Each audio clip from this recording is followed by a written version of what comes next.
cookies. Vanilla smoked sea salt adds a salty and savory component to sweet dishes that create a symphony for the tongue. You see, Head & Shoulders has scalp shield technology, protects against flakes, even between washes. It's never not working. Kind of like us. Number 15? Never not working! I don't like this one. Me neither. Let's get out of here. Head & Shoulders scalp shield, never not working. We are making the virtual HBCU experience available wherever you live through Stillman Online. We offer online degrees in business, criminal justice, psychology, and religion. Stillman also offers technology badges in cybersecurity and data analytics. You can participate in all student activities, fraternities and sororities, internships, graduation ceremonies, and much more. Apply for admission today at stillman.edu. Stillman College, where we prepare you for a different world.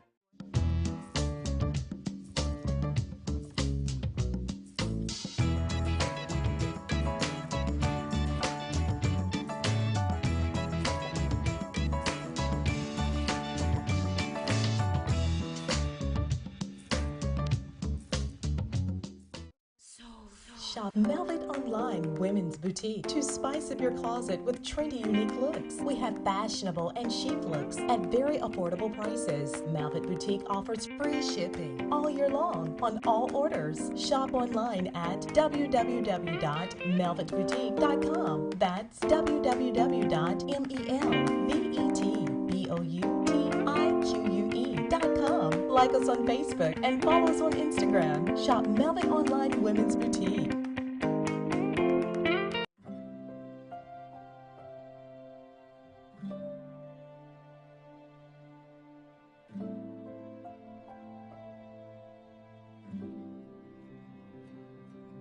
Whether it's advice on managing your anxiety or tools to help you stay grounded, Coping-19 provides a range of resources and self-care tips to help you cope with this pandemic. We can help. Find the resources that work best for you at coping-19.org. Bounty versus the old family dish towel. Drying with a fresh sheet of Bounty leaves your hands cleaner than a used dish towel that can carry and redistribute food residue. So ditch the dish towel for better hand hygiene. Bounty, the quicker picker-upper. One bite of 100% Angus beef ballpark frank, and you'll say,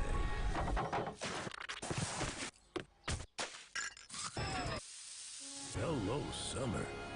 Oh yeah, it's ballpark season.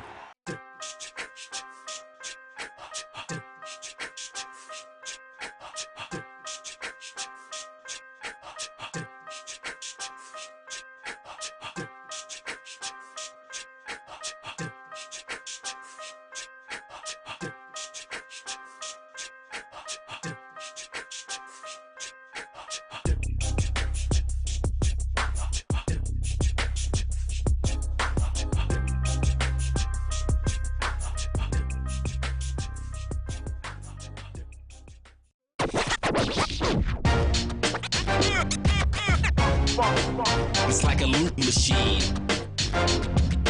All around town, people trying to get down. Majesty is a premium health and wellness tea line focused on bringing delicious yet healthy tea blends to the community. Filled with an abundance of vitamins and antioxidants, we work to blend teas with exotic spices and fruits to produce scrumptious and wholesome beverages. So check us out at mymajesties.com. That's MyMajesties.com. My Majesties, an Urban Passport member. Let's get back to strolling instead of scrolling. Before we can safely come together, we need the facts on COVID-19 vaccines.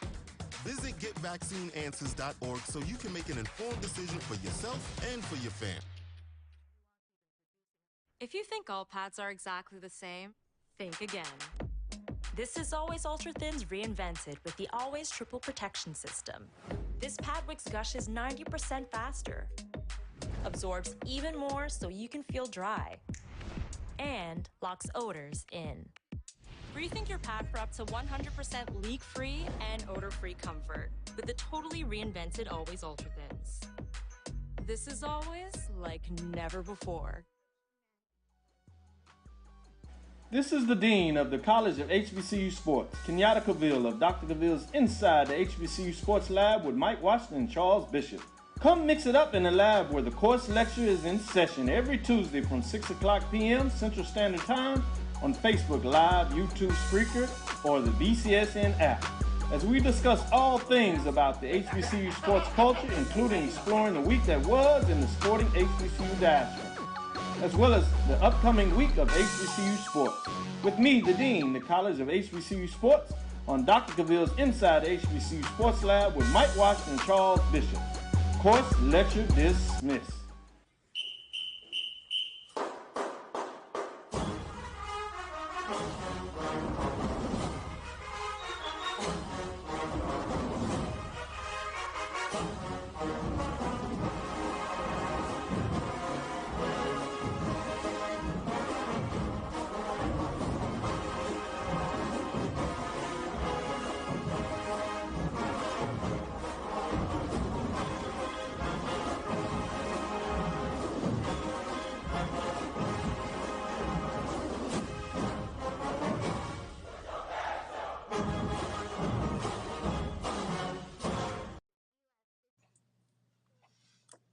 Hello, good evening, and welcome to another edition of the ONG Strike Zone. I'm Brian Fulford. That's Kelvin Rozier, and that other man up there is Kofi Hemingway. And it's a pleasure to be back here for another live edition of the ONG Strike Zone as we talk about all things related to Florida A&M University athletics and culture. And before I get started any further, let me ask my brothers from another mother how they doing this evening. Kelvin, Kofi, how you guys doing? How you doing? Respucia. Excellent. How you doing? Excellent. Excellent. With Jeff Saturday as y'all coach, how you doing? Saturday. Already. Yeah. Saturday. Just forget like about another the walk in the park. We don't care about the brothers. We don't care about Richard Wayne, people who actually got experience, who already on staff. We're going to skip all that and just bring in, the wide savior. receiver. Okay. Wide receiver. Never on Monday, but Monday's too soon. Tuesday and Wednesday just won't do. Thursday and Friday. Hey, that's what you get from. Hey, you asked for Matt Ryan, you got Matt Ryan. Finish that song, Kofi. That Saturday love Saturday will never end. Sugar. Yes, indeed. Hey, don't hate now. Don't hate. Look, yeah, strange things happen out there in the professional world. I'm glad we don't have them kind of issues to talk about, but we got a load of bull, as the show title says, to talk about today. So trust me, we'll get to it, no doubt. Shout out to everybody watching us on Facebook and on YouTube. Please make sure to hit that thumbs up button, the like button there on the show. And thanks for watching us on our Twitter feed, Twitter streams. You can go be a part of the chat conversations if you go over to YouTube, MyJBN1, or obviously on our Facebook page at ONG Strike Zone. Me personally, guys, I'm on the outer bands of Tropical Storm Nicole. So again, fingers crossed. Yeah. You didn't even know there was a tropical storm going on, did you? I knew because we on that East Coast, so Jacksonville. So no school tomorrow for me, but maybe on Friday. I don't know. Who knows? Maybe I'll have the whole weekend off. But we'll see what happens. Fingers crossed that it doesn't turn into nothing more than rain and some winds, and that, more importantly, that my connection stays good during the course of the show. So that's what we're hoping for. And we do have some news related to Tropical Storm Nicole and how it affects some athletic events here in the state of Florida, how it even affects Florida A&M, or more so how Florida A&M and the SWAC are helping out its brethren. So we'll talk about that coming up here in the show. Coming up in this show, we're loaded. We got at this point in the season, we got a lot of sports going on. So here we are on the tail end of the football and volleyball season, and we've also got the start of the basketball season. So we've got men and women's basketball to talk about. We've got, of course, volleyball. We've got football to talk about.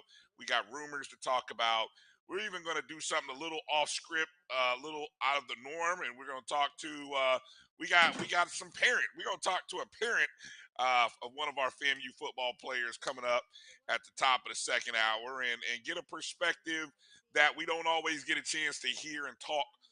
Hear from and talk to. So it'll be interesting to kind of talk to Mrs. Erica Musa. That's Jeremy's mom. And so if you had a chance to watch the Willie Simmons live show, you had a chance to hear from Jeremy. I think that might have been his first time on the show, if I'm not mistaken, when he was on the Willie Simmons live show. So, it'd be kind of interesting to hear a different take on that. So, all right, fellas, let's get into it. I know I just gotta find a message. I got a way to get Marcus into that message. I think Marcus will be joining us a little bit in that second hour.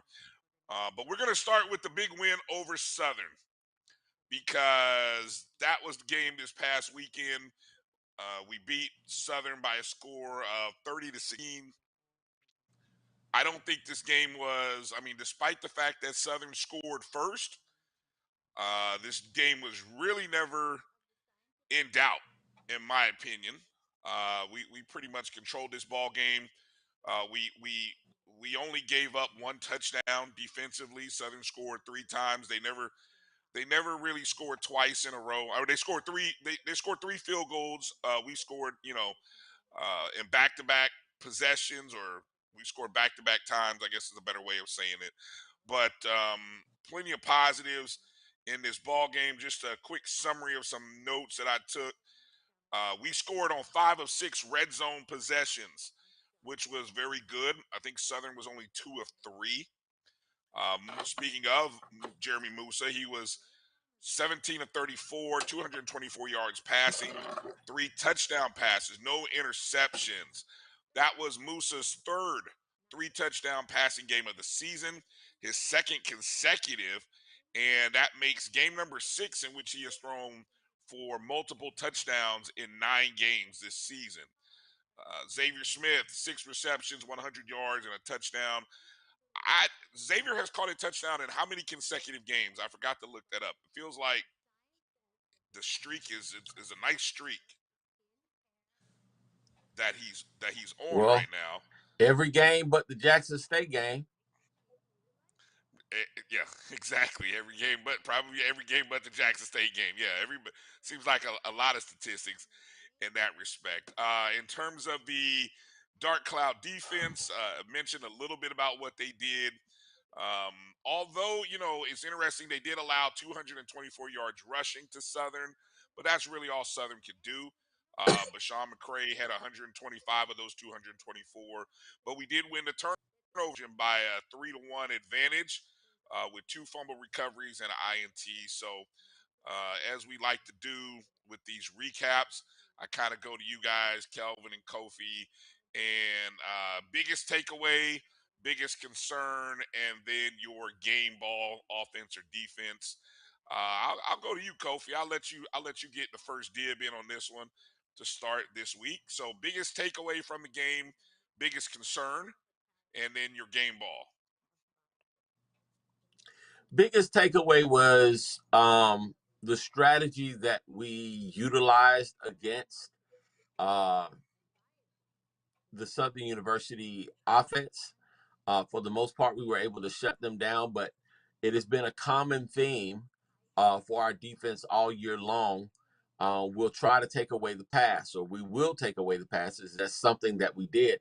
I was really expecting Southern's receivers to be a factor in the game, but they were not, because Bashawn could not get them the ball. In addition to that, though, the one play that was working, that has been working for every mobile QB that we face this year, is the quarterback draw, or a delayed run to make it look like it's a pass, and then they run down the field. That is also my biggest concern, because the next two QBs that we face are probably the most mobile that we'll see. In fact, the last three. Obviously, McKay was very effective running on the ground. The young man we're going to face on Saturday is extremely mobile. And Bethune-Cookman has two very, very mobile QBs. So we're going to have our work cut out. I would like to see what kind of adjustments we're going to make. My biggest concern this week is that play in particular. I want to see how Moussa handles the pressure of Alabama State's defense, and also the chess match that is going to take place between our former offensive coordinator, Alex Jackson, and him, and seeing what kind of communication they've been having with their defense, in terms of different keys and different things that they may do on a strategic basis, knowing Coach Simmons' play calling tendencies and that sort of thing. So it's going to be interesting, to say the least. And of course, my biggest concern is the Alabama State referees. Oh, you haven't seen SWAC referees till you have seen the Alabama State referees in Montgomery. They are a totally different level of SWAC. You want to see SWAC? Watch them referees on Saturday. Oh, God, Lord, we need to pray. Father, in the name of Jesus, Lord, help FAMU with these darn referees in Jesus' name.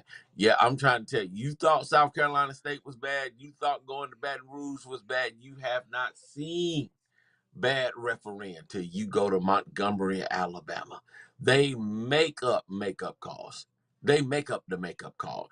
And the darn replay won't even matter. They will find a way to follow through with what they do. They definitely getting paid behind the scenes.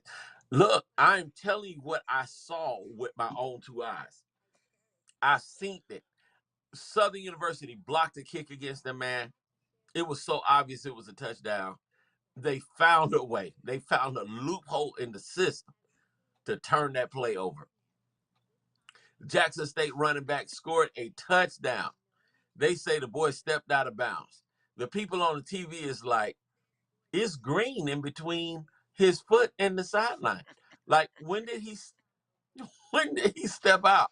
But they were so determined, to make sure. I wonder if we have any. I wonder if we have the officiating organization in Alabama got to him.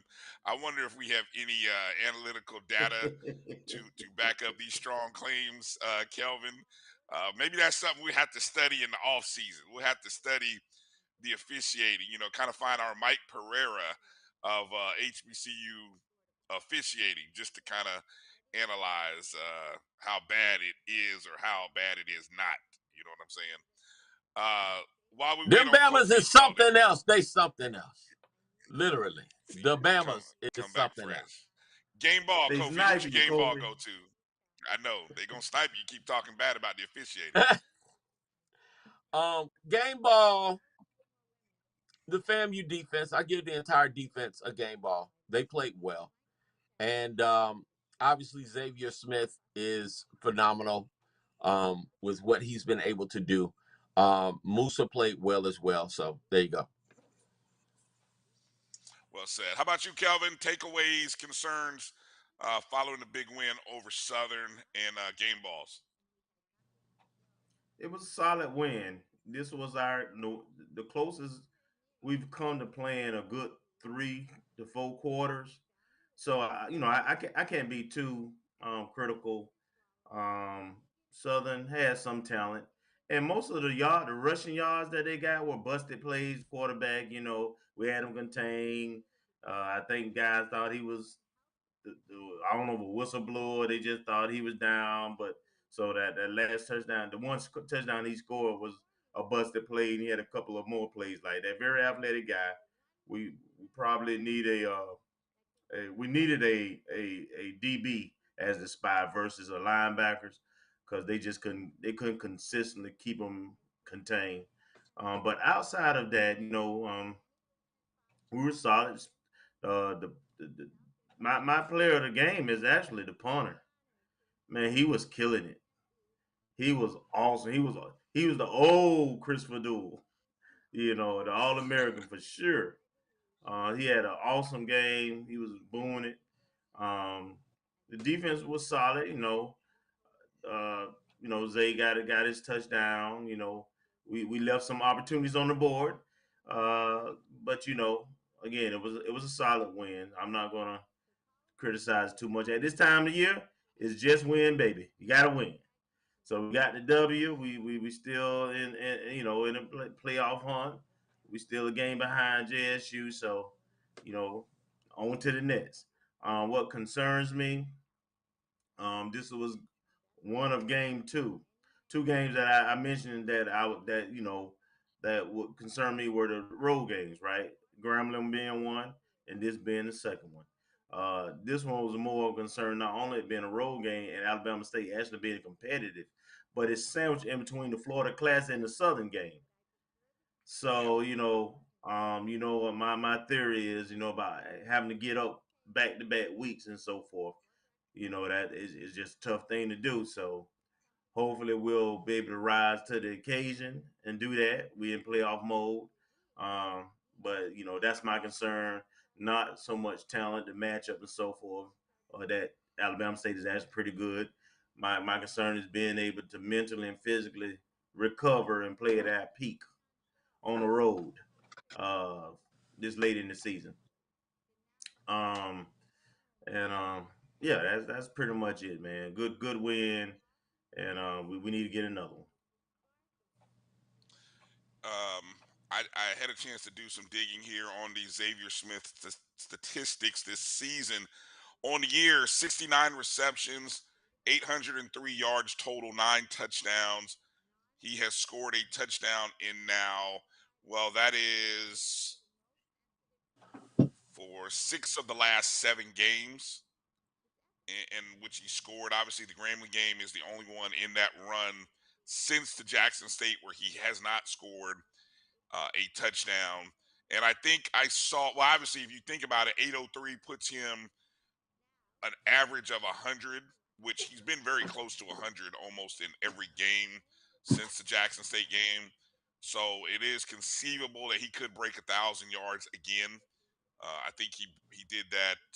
Was it last year or was it 2019 when he had 1,000 yards? One of Not those. sure. One of those two. Yeah. Yeah, one of those 2 seasons. But I think he could. I think there's a chance where he could really end up with an 80 reception, 1,000 yard season, and that'd be pretty impressive way to go out for him. So shout out to those guys. Now one of the things I'm gonna be semi-critical about something here, and I don't know how you guys feel about this. Now, we mentioned last week in our show that the senior presentations, or that we had about 18 seniors. I did read the pre-article that it was about 15 names on the list, but I'm looking. I mean, now you guys out there, on the chat, you tell me. I'm looking for photos, and now maybe I missed them. I seen a couple on Instagram, but I didn't see much. I didn't see much attention given to the fact that these were the seniors. I like put it like this: and had I not known that this was senior night, I didn't feel like it was targeted or promoted like it was the senior night game. Do you feel any kind of way similar about that, or am I reading into it No, because a I little mean, too I knew much? it was senior. I knew it was senior night, and that's the way kind of like senior night goes. So, just for me, it is what it is. I don't know. And see, the senior night is for the seniors and their families. Like from a fan Right. standpoint, we just want to see the game.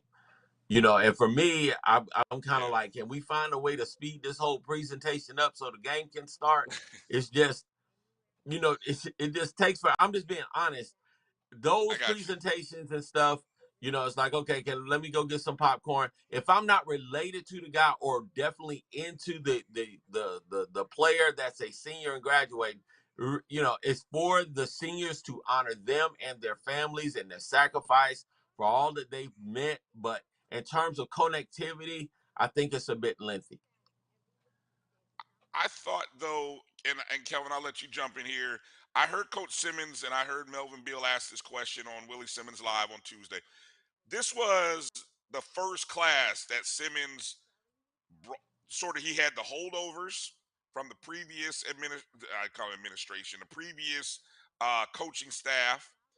It was also his first recruiting staff, and these are the guys who conceivably could be key members of 3 consecutive 9-win seasons. So in that respect, I sort of feel like that's a big deal. I don't know, you know, in the whole It scheme of, is. hey, return. No, it is a big deal. You know, I'm just saying Yeah. from a connectivity standpoint and fan standpoint, unless you state that and you make that clear and it's on, you know, all 3 networks and Joe Bullitt is talking about it and, you know, DJ Dapp and all of, you know, all your radio stations, is not going to be that big of a deal. Senior night is for the seniors and their families, I get it. and it's our way of honoring them. And I think they should be honored, right? But in terms of connectivity, if you ask the average fan in Bragg who are the seniors, they may be able to tell you maybe 2 or 3. But okay, I get you. But this one, again, what makes this one a little unique, probably the winningest senior class in probably a decade, or decade Definitely in a long plus. time. In a long time, yeah. And you've got a few All-Americans on this group. You've got at least 5, maybe 4. Yeah, I All mean, conference really, All-Americans on this. if we finish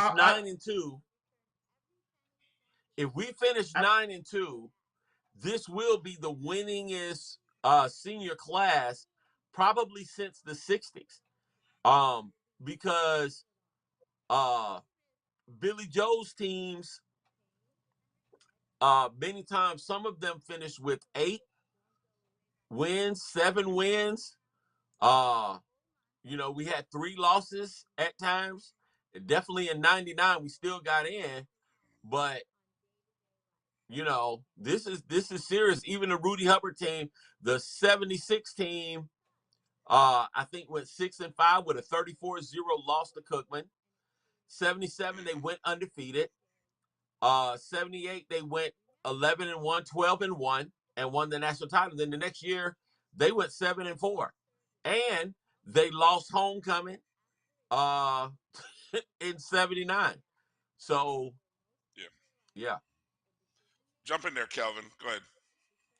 No, I was just gonna say I don't know what more you expect other than maybe social media presence, but they did presentations on the field beforehand. They acknowledged even the support staff seniors, the cheerleaders seniors, and so forth. They got their time to go out there and wave their hand and get acknowledged by the crowd. And that's not no different from what I see at, you know, even the majority of schools, bigger schools. You know, that's pretty much what it is. You know, it's senior night. You come out with your peeps, you get your little picture or get, you know, and everything, and shake the administration hand, and then you go watch the game. So in that sense, the in game stuff, it was normal. Um, Normal stuff. Now, I do agree that it's significant, and I hope that at some point they'll talk about the senior class a little more and mention those things. You know, do a special, you know, something on the website or something that mention, you know, the accomplishments of this particular class. Because I do agree with you, it brought us back from from a dark place where we were.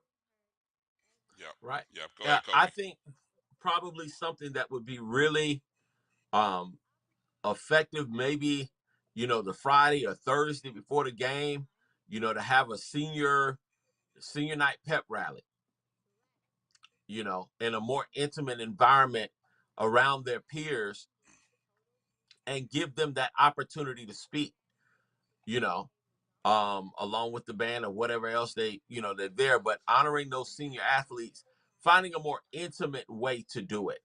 And I could, here's the thing though. And I thought what we did was really classy. I like the footballs that they got. It was very classy. It's probably the best presentation that we've done, right? But I think that even the hype that Southern came out with, right? They came and they was ready to go, but they was having to stand there. They couldn't enter the field.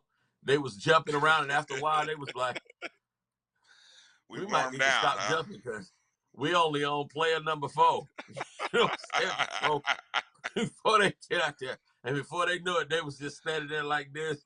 And I think that they got hypnotized a little bit. But I can't necessarily say that because they ran that darn kickoff back and started off on fire. But then after that, their little fire went out, and the rest is history. Let's kind of transition because obviously with the win, now we've got 7 in a row this season, 15 in a row in Bragg. So we close out another Bragg season with the win.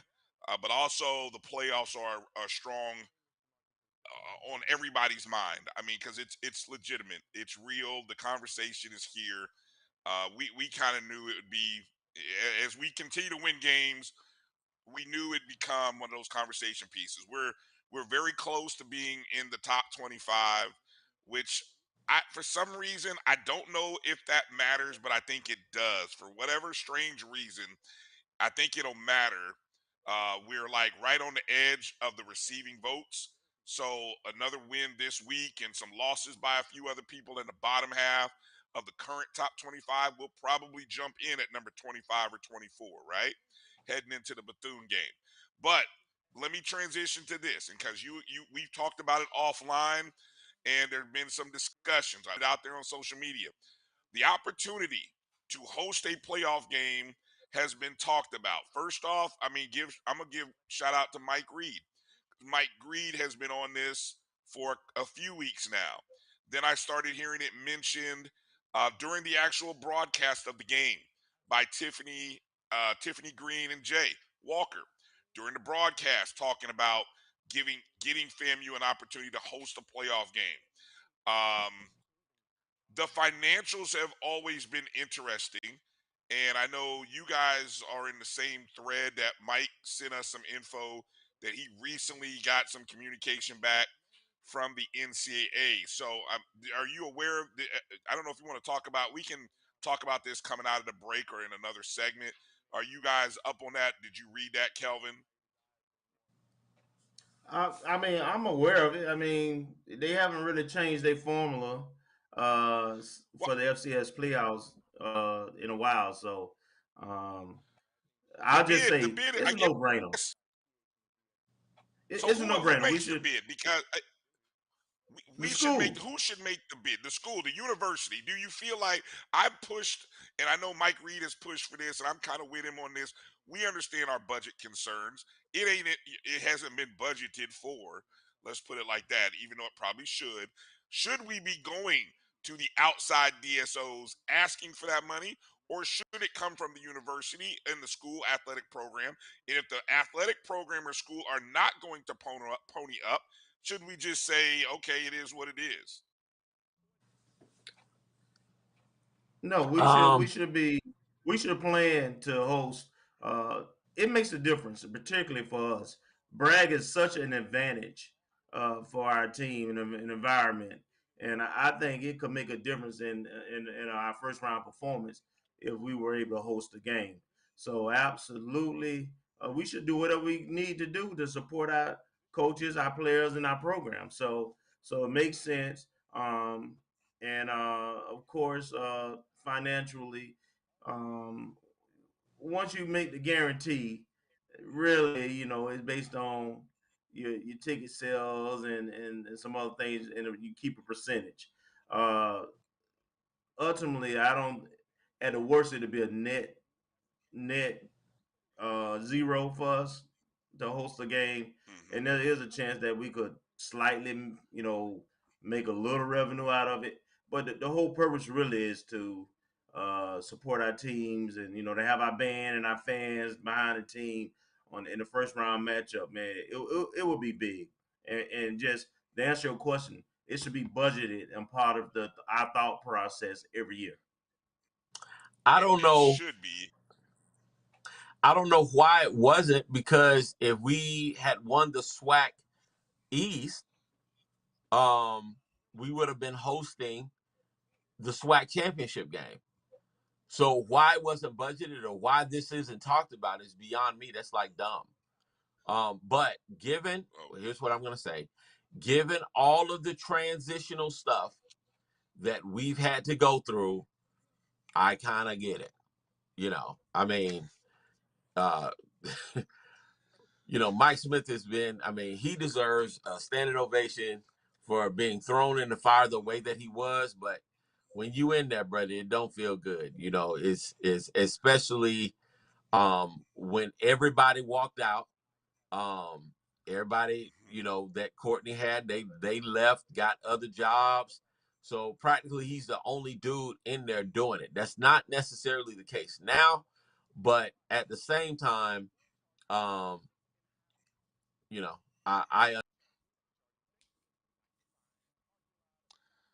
Yeah, I think what he's saying, I agree with him.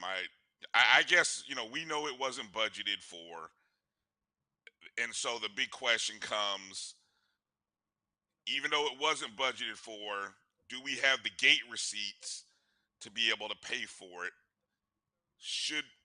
I don't know. I feel I see it's an interesting kind of conversation. I know a lot of people are saying someone else should pay for it. I think we can. I think we donate for so much, and we see a lot of. I've seen a lot of money come in over the homecoming weekend.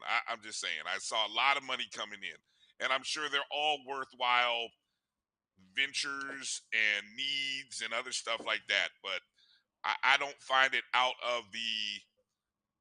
I don't find it unreasonable to go to our DSOs that support athletics and say, "Hey, let's put together 35 so that we can submit the bid to be in the running," because you potentially could have North Carolina A&T also in the playoffs. And wouldn't it be kind of interesting that if they did throw two HBCU schools up against each other in the opening round, and it may come down to us either traveling there or them traveling to us. Could happen. not first round. We're a long way. You don't think it would happen? Not first round. They're That's just too not far likely away. because they regionalized that first round, and generally, the rule is it needs to be within 4 hours of a bus ride. So they're gonna keep us closer to the south. It would be interesting, but it ain't happening. One of those. Yeah, it means you're talking one of those schools then from out of Alabama or Georgia, probably. Now somebody or said, Tennessee, or Louisiana. Well, how's that is that further than North Carolina? That's got to be further than North Carolina. A&T is farther than just about all those schools, with the exception Chattanooga's closer. Of course, Mercer's closer. Southeast Louisiana, it's actually slightly closer. Okay. Sanford. I got to do my geography. I got to get back into my geography class. Okay. All right. Hey, let's go ahead. No, just really with the whole thing with the hosting of the game. Like, some people think Bragg is Bragg. Like, when Troy came in to Bragg for the playoff game, it was a big deal. And they talked about our crowd. They talked about the noise that was made on third down and really whenever they had the ball, and how it did make a difference. So come playoff time, it don't matter who comes in. I think our guys just believe that they're supposed to win in Bragg. Which is why they come out with the energy that they do, and they're comfortable. All of that stuff comes into play in Bragg. So let's go. The advantage we have, most of these FCS schools are not playing in front of 20,000 fans that can ramp up like, yes, thank you. They're not playing in front of that. So, yes, FAMU has an advantage. I mean, we shouldn't, I mean, yes, I mean, so, okay, let's move. Hey, we got to take a short break. Come back. We got to talk about our volleyball team starting a new streak, some basketball talk, and also quickly address the little 48-hour rumor mill that came out of Tampa. We'll talk about that and more on the other side. You're watching the O&G Strike Zone. We'll be back in just a moment. It's been difficult because I hadn't been able to see my grandchildren. An expression on someone's face when you do something nice for them. I miss all my friends in school. Visit getvaccineanswers.org so you can make an informed decision about COVID-19 vaccine. The Sweet and Smoky Salmon Rub infuses smoked black pepper with dehydrated maple syrup, pink Himalayan salt, ginger, thyme, mustard, and more to make a sweet, savory rub, perfect for salmon, trout, and other delicate seafood. The Cuvée Group is a Florida-based marketing and training consulting firm. We help businesses communicate to their target audience and engage them in conversation. We also help to expand their audiences, which will ultimately result in growth for those organizations. In addition to being a certified constant contact specialist, my colleagues and I are also certified in John Maxwell Leadership Principles. We use these proven principles to conduct workshops, training, and private coaching sessions for individuals and companies looking to take things to the next level. Contact us to schedule a free consultation. Issues today, don't delay, call Cuvée.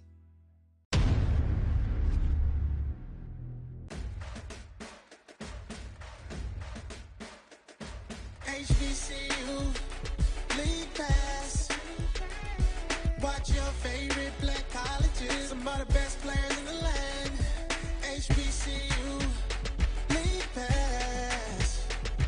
It's game time. I'm proud and I love my HBCU. HBCU League Pass.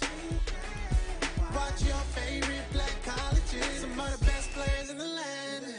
HBCU League Pass. It's game time. I'm proud and I love my HBCU. Some carriers will give you just one measly entertainment subscription. One is no fun. With Verizon, there's up to 7 entertainment subscriptions with your unlimited plan. That's 7 times the...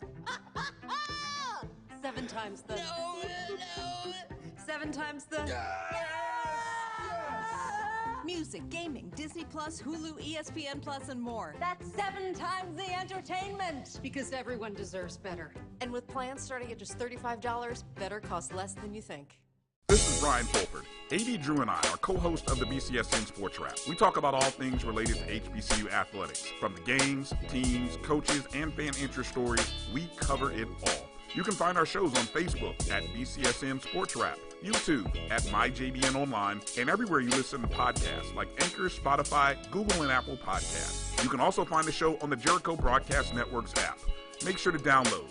We look forward to you joining the conversation and being a part of the show.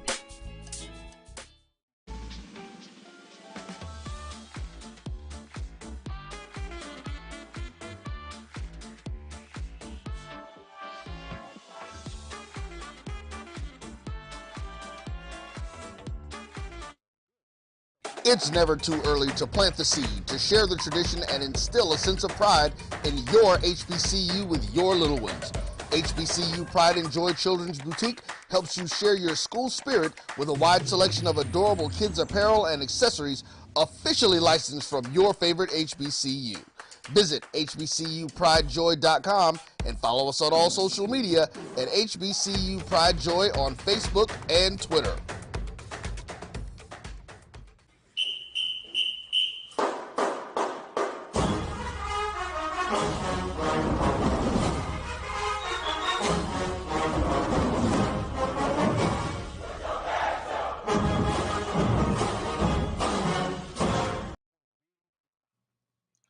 Welcome back to the ONG Strike Zone. Brian, Kelvin, Kofi. Thanks for checking us out. Got more folks coming in, joining us in the chat room. Shout out to everybody there. Kelvin, we got some birthday shout outs in the chat room, right? Scorpio season, baby. Scorpio, Ashton Harris. Happy birthday. We coming, baby. Happy We birthday. coming. Me and Cole, we coming soon. Happy Shout out to them birthday. Scorpio.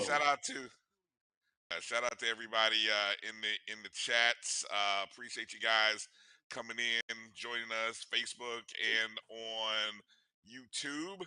Go and hit that thumbs up button. You know you can also donate to the show. We got a couple different ways in which you can donate to the show. Not only do we have a link down there, you can also hit the Cash App link. You can send that to my JBN, my BCSN, just like that. Of course, the $, my JBN, my BCSN. Or you can send it, if you're in YouTube, you can go ahead and send that super chat. You can send that little donation there in the YouTube chat. So however you want to support the show, we'd appreciate it. We appreciate you. Coming up at the top of hour 2, we're going to talk to QB1's mom, Mrs. Erica Musa. I can't say any better than that. QB1's mom. You know, we heard Jeremy on Willie Simmons Live, so we're gonna kind of do the part 2 angle. And since we don't have Jeremy, we'll go to the source, talk to mom QB1, and so that's what we'll be doing here. And next week we'll have to reach out and we'll have to bring in a dad. So it's a family show. Family show, right? You get it? There you go. All right. So, hey, all right, real quick, let's address the bull coming out of Tampa real quick. We'll start there so we can end there quickly. Obviously, what was this, Monday? Monday, when the reports started coming out, USF Bulls had fired their head coach. I can't even think of the coach's name. I think his only win might have come against, Keep going. Yeah, his only win may have come against FAMU last year. Jeff Scott, I think, is the name, is coach's name, if I got the name right. He actually was a teammate of Coach Simmons at Clemson, but had a tough time I don't even think he made it 2 full seasons, maybe a season and a half, if that. 2.5. 2.5. Yeah, I think it went bad when the star quarterback, who a young man out of Sanford Seminole, really good quarterback, watched him for a few years here in the Orlando area, lead that team to a championship. When he left, that thing, it just kind of went south, because that was the future. And so when he transferred, I think he transferred to of course he went to UCF. I think he transferred to UCF, and that just. So, I mean, yeah, all kinds. So, anyway, the story and the rumors started coming out that among names such as John Gruden, who is a Tampa resident, I guess, still loves the Tampa area, even though he's sort of been ostracized by the NFL. You know, he's Mr. Football. The John Gruden fired quarterback coaches association or whatever he had. But anyway, right there, as rumored to be the second favorite candidate, was our own head coach Willie Simmons. And so, there it was. Just the buzz was getting rolling. And who are some of the other names on that list, Kelvin? Who that you recall seeing? Because there was like at least about a dozen names. Dan Mullen. Yeah. Former UF coach. Scott Frost. Prime time. Scott Frost was on that list. Yeah, Scott Frost. Yeah. And so I kept, because when people, obviously when your coach gets mentioned in a cycle like that, you start getting texts from friends who are on the peripheral, right? I don't know about y'all, but I got at least a handful of, among the Jeff Saturday stuff that was going on for the Colts Nation, I also got people texting me, yo, are y'all going to lose your coach? And I'm like, well, we fired one coach. What coach you talking about? So I had to kind of make sure I was finding out what people were talking about. But yeah, no, I mean, the whole idea of Coach Simmons moving off to USF was I'm sure it was what's the right word? Interesting. It was interesting. I'm sure very complimentary for him and Traumatizing what you think it was traumatizing for some. for some. You think well, I look I mean, I mean, look, because hey, the Coach bottom line go is ahead. Simmons. this: when coaches are coaching and they winning, they're gonna get Yep. attention. You know, Yep. there's no coach who's gonna be a lifer. You know that's very rare that coaches win and stay and don't take other opportunities. All right, so it comes with the turf. He's going to be mentioned when certain openings go over. Good for him. That means our program is successful, right? He's had Mm-hmm. guys off his staff that have in the NFL and other places. He's establishing a pretty good coaching tree. So that you're gonna have to deal with that. And right now they haven't done their process or finished their process. Who knows? He still may be a part of the process. Uh, so but we know this week we got Alabama State, and that's the focus right now. But it is what it is. Yeah, I look. It's funny. I just saw Mike say that Coach Simmons is the number one. I don't believe he is the top can. I think by all accounts, big boosters, the guys with money, John Gruden's hanging with boosters. They are about to open a new stadium in Tampa in 2 years' time.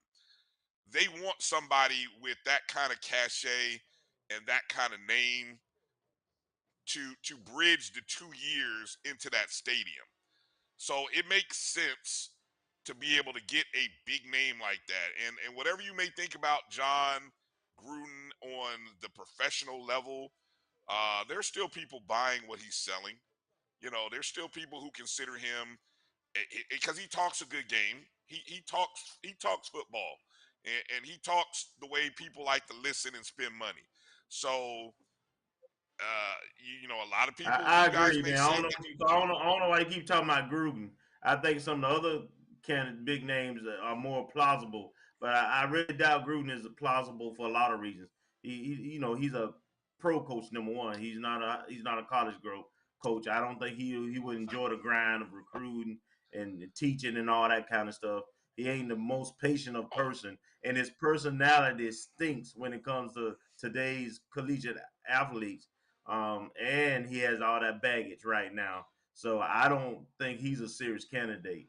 I think the other candidates are serious, and I think Willie may be a serious candidate. I mean, I'm not saying he's not the front runner. I wouldn't think, but he's definitely in the midst. His name ain't coming up for no reason. yeah, that's true. That's true. And so, I mean, if you, so obviously with that name in consideration, and it's going to be there, and so I respect the fact that Coach Simmons his boots are his feet are going to be planted where he's at. His focus is going to be on this team. It's something that's out there, and I guess until South Florida hires somebody else, we're just gonna have to continue to listen to the rumors and just kind of see what happens, right? It's just gonna be what it's gonna be. So, say what you will, but that now what that means for FAMU, and how does FAMU keep Willie Simmons? That's the question that we should. Yes, he may be under contract through 2026. I think I saw. And yes, he may be a native of this. Yes, his wife may be a graduate and all those things. But how does FAMU continue to make this job appealing given some of the issues that he has gone through this year? Anybody? Well, the FAMU job is always going to be interesting from a standpoint with our history, our tradition, and the fact that we're in Florida. So, in spite of everything that's crazy, the good thing is we now have an AD with compliance history. Um, Mm-hmm. who's going to do a good job in that area. But this is nothing new, for FAMU. And I think that, and it's definitely nothing new when it comes to Coach Simmons, because every year he's been here, it's been a rumor that he's going somewhere else. So by now, we should be used to it. And it is what it is. It doesn't mean that he's going out and soliciting stuff. But the fact of the matter remains, again, as long as he's successful, people are going to want him. Now, this happened with Billy Joe, strangely enough, with the team that we're playing this week. After our 99 season, Alabama State tried to poach Coach Joe from FAMU. Really? They did. Of course, it didn't avail, because they were about to get that new stadium and all of that other stuff. But they wanted somebody. They were looking to go to Division I. So Billy Joe was somebody that they wanted. Even Coach Hubbard, when Coach Hubbard was here, he was very successful. The Dallas Cowboys came after him. I think East Carolina came after him. So it's nothing new. Nothing new. If they're not coming after your coach, that means your program sucks. Were they coming? Now, you mentioned Joe going to another HBCU. Was Hubbard, were they looking at him in an assistant role with the Cowboys? Were they looking at him as a head coach? Obviously Because he wasn't going to replace Tom Landry, but that would have been a big deal. But even let's go HBCU and Eddie Robinson, who had an opportunity to coach the Rams, before they hired John Robinson. So he just didn't want to do it. Yeah. There's only been, to my knowledge, one other HBCU coach, and I believe it's Willie Jeffries, that has gone. Yeah. I want to clarify this. An African-American HBCU coach go from this level to what you would consider a PWI, Power 5, upper, next level up program. So it's uncharted man at territories. Alcorn. Yeah. Yeah, but that's why I clarified by saying an African-American HBCU coach, because Jay Hobson, who you're thinking of, I'm sure, from Alcorn, right. A Caucasian Southern who Miss. actually moved up. Yeah, went to Southern Miss. And that's the second HBCU coach to move up. So it's uncharted territory, but I firmly believe that, Simmons is that guy that eventually I would love to see Simmons be around for a 10-year period at least. And I think, if we can continue to build a strong structure and a solid program under Madam AD, we hopefully that'll happen. So just something to keep we'll table that discussion until other rumors and interesting stories come out. Can we transition to volleyball for a moment? Lady Rattlers volleyball. They're in a period of a 4-game stretch, home stretch here. Final 4 games and Final 4 home games of the regular season. Unfortunately, they started it off with a loss to Alabama State, losing 3-1. Alabama State was that was the team we opened the season with. Down 0-2, ended up winning 3-2, and then running off with, I believe, 12 consecutive games in the regular season this year. Alabama State kept pace with us. Their only loss this season was to us. So we've been back and forth as 1 and 2. Well, we've been 1, they've been 2 all year. They kind of evened it up with a strong, dominating performance. I know they put 3 young ladies on the All SWAC honors for this week as a result of not only beating us, but then they beat Bethune. And so they moved into first place. We're in second place right now, but really that's just by the total wins. And by the time it all balances out, it will be in a tie, hopefully. And I don't know what the tiebreaker is in terms of seeding. So we'll have to look into that. But we ended up losing that one 3-1. Then we rebounded the next night against Alabama A&M for our 11th sweep of the season. We beat the Bulldogs 3-0. And I think I have to mention the fact that Dominique Washington moved into 10th place, moved into the top 10 in all-time kills in FAMU volleyball history.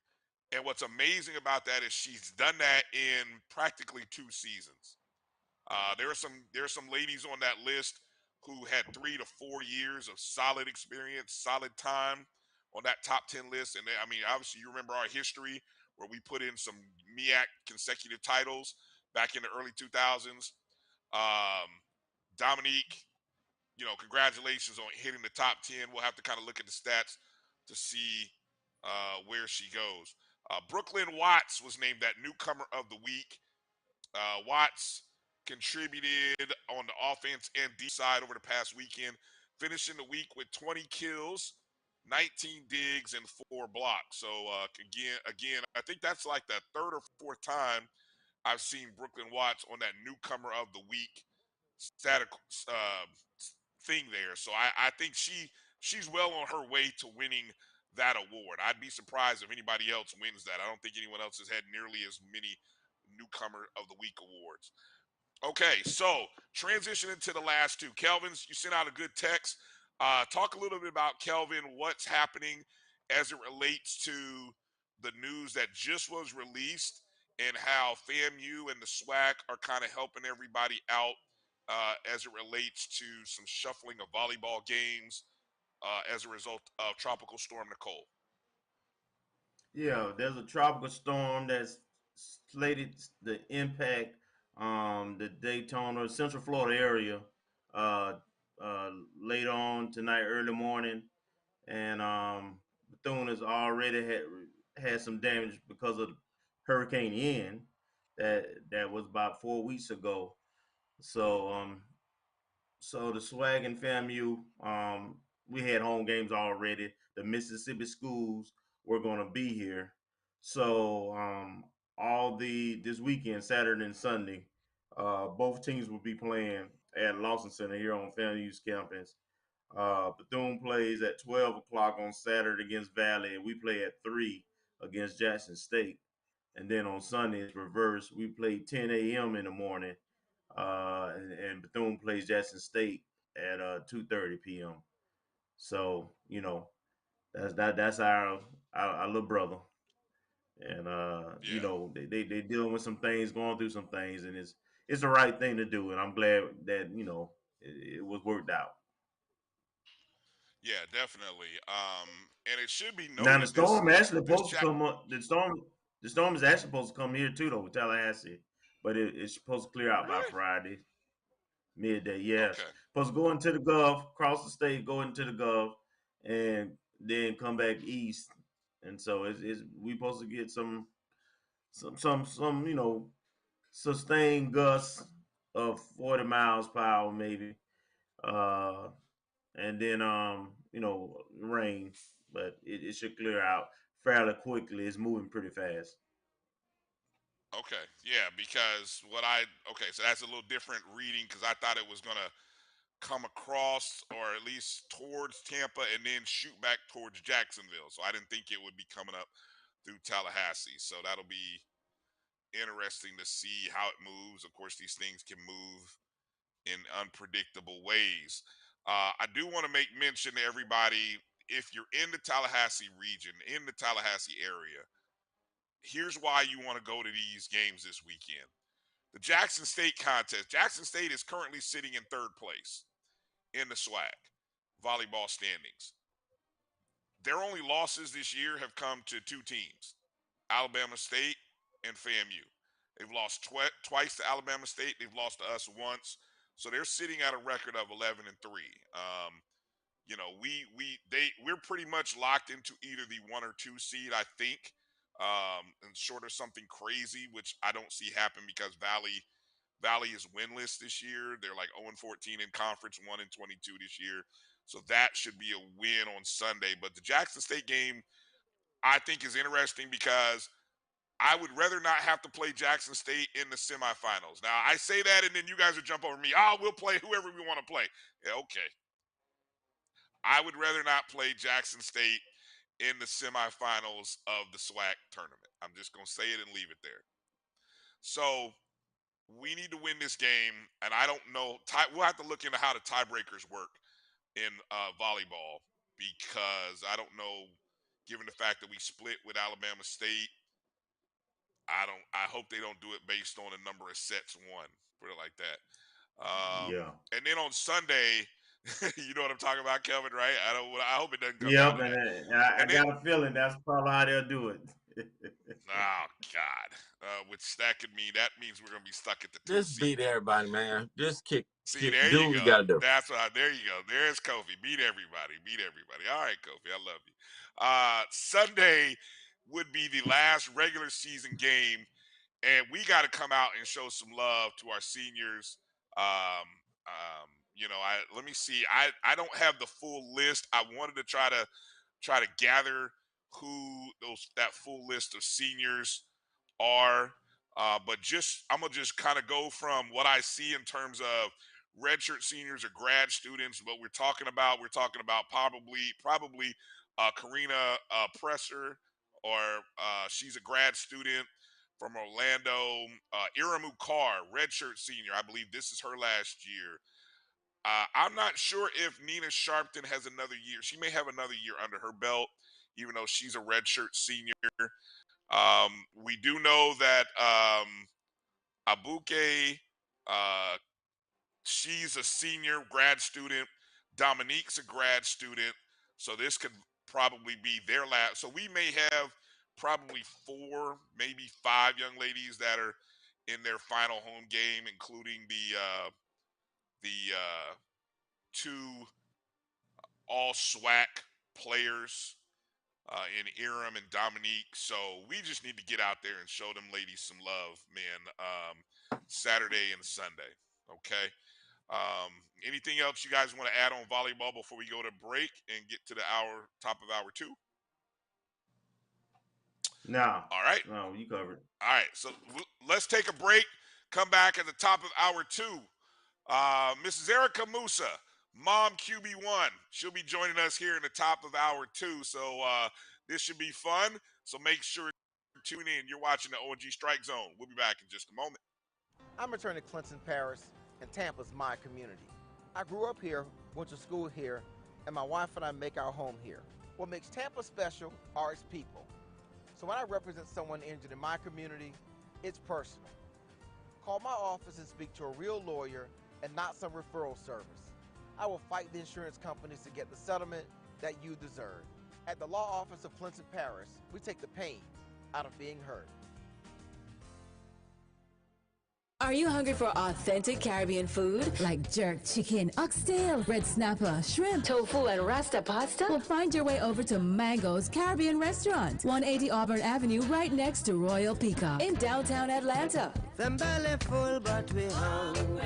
Mango's Caribbean Restaurant, open daily from 11 a.m. to 10 p.m. And on Friday and Saturday, we're open till 4 a.m. Come to Mango's and put some spice in your life. So we've got a good thing going.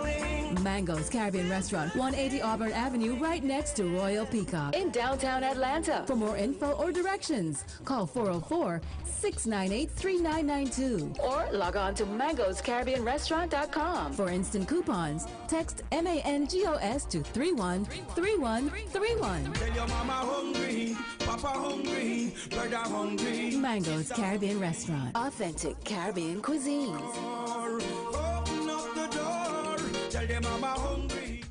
This is Carlos Brown, letting you know that we're on the move.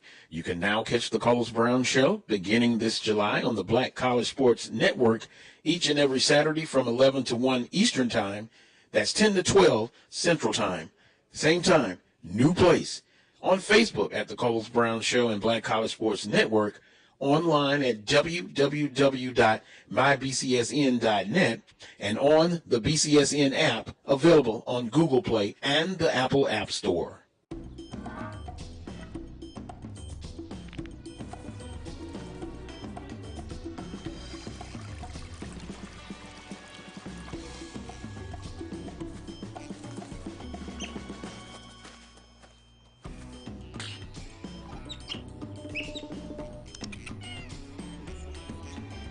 5-star backyards, Yellowwood brand pressure-treated pine. If it doesn't have this yellow tag, you don't want it. Now, you can live in Texas and not have a good red meat blend. Texas Cowboy Dust is designed for steak and other red meats. It's out to be my most popular spice blend, made with onions, peppers, ground mushrooms, pink salt, and other spices. Texas Cowboy Dust also goes great with chicken, pork, vegetables, and adds a restaurant-quality sheen to gravies and sauces.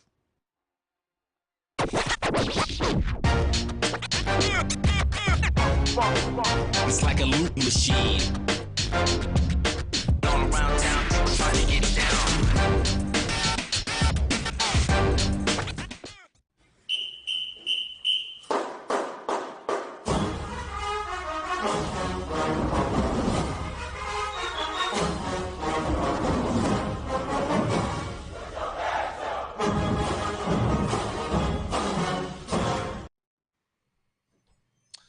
All right, welcome back to the ONG Strike Zone.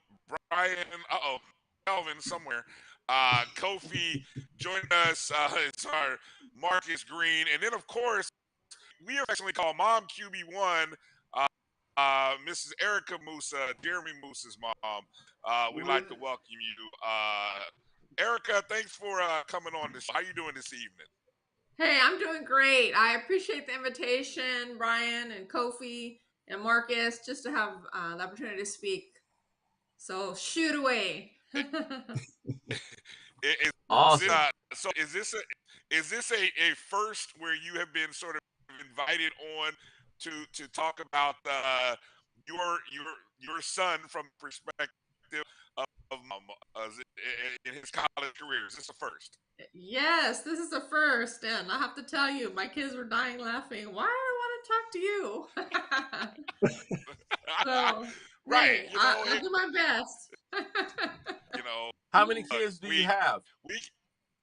So Jeremy's my oldest, so he's 22, and then my daughter Natalie is 19. She's a college student at Malone University in Long Island, New York, and she's a softball player. So I got two ballers in the family. Nice. Wow. Okay. And you said, and both of them traveled to the other side of the country. How did you let that happen? How'd that happen? Hey, when you're raising your kids and they find their passion and they're working hard for whatever sport it is, you're just hoping for them to get that opportunity to play at the next level.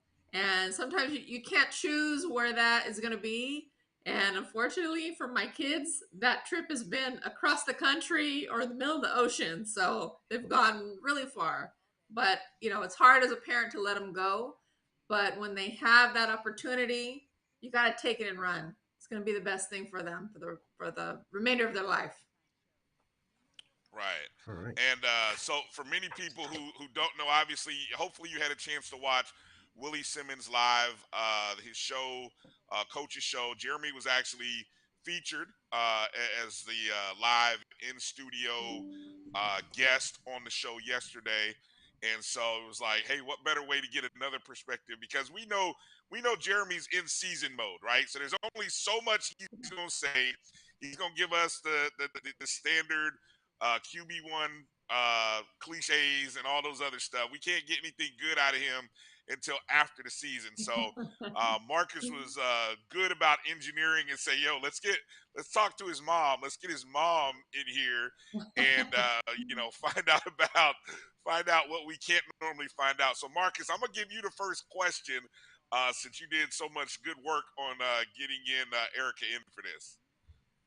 Well, first and foremost, thanks, Brian, and thanks, Erica, for coming on and being agreeable to coming on. And Brian, you actually took one of my questions, and so about having the kids far away and how that works out in the family dynamic. But I guess I want to start with this. How did you and your family, Erica, find out about FAMU?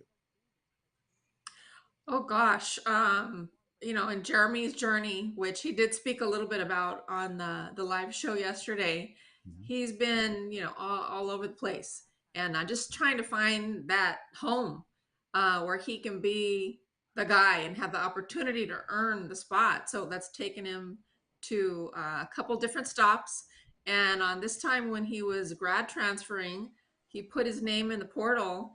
And I believe it was Coach Black that was the first one to contact him like that day. So FAMU was the first contact. And, he still did have the conversation with a few more schools, took a few more visits. But just overall, the family atmosphere of FAMU, the history of FAMU, the opportunity to come in and make an immediate impact, and then to learn from two former quarterbacks. It was the best opportunity all around for him. So he made a great football decision. Of course, discussing it with us as a family, we always make those big decisions together. He chose FAMU, and we're so happy for him to have the opportunity to be there with you guys. Well, thank you. Let me ask, was there any previous relationship? I know we had Coach Black on, I think before he or right after he took the opportunity with the Rams. What was the relationship, or was there any relationship? I mean, obviously, if Coach Black's the first one to jump in, what was it that Coach Black knew of Jeremy or had seen that when he saw his name, he was like, hey, we got to go. I have to call him ASAP. And what was there?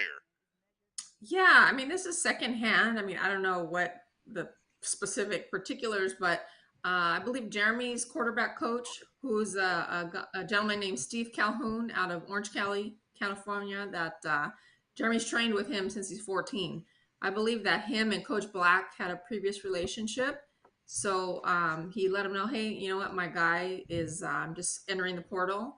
And then Coach Black did his homework and talked to several other coaches that knew Jeremy, and then another young man that went to Vanderbilt with Jeremy. I guess Coach Black had tried to recruit him as well, so he gave him a really good reference as well. So couple people that were instrumental in getting him there, and then just coming out for the visit. I mean, he really loved the campus. I think when he went there, it was maybe Christmas break. But it was a great opportunity, and just his conversations with Coach Willie and Coach Black kind of sealed the deal for him. That's great. Go ahead, Kelvin. So I'm interested. First of all, what I know you watched him perform from I guess Little League through where he is now. And like I say, he's been at a lot of different kind of stops. Just tell me your impression as a mom and as a fan of the FAMU home environment since you've had a chance to visit it, and in the HBCU kind of experience. I know it's a little more nuanced. You got the bands and the pageantry with the queens and stuff.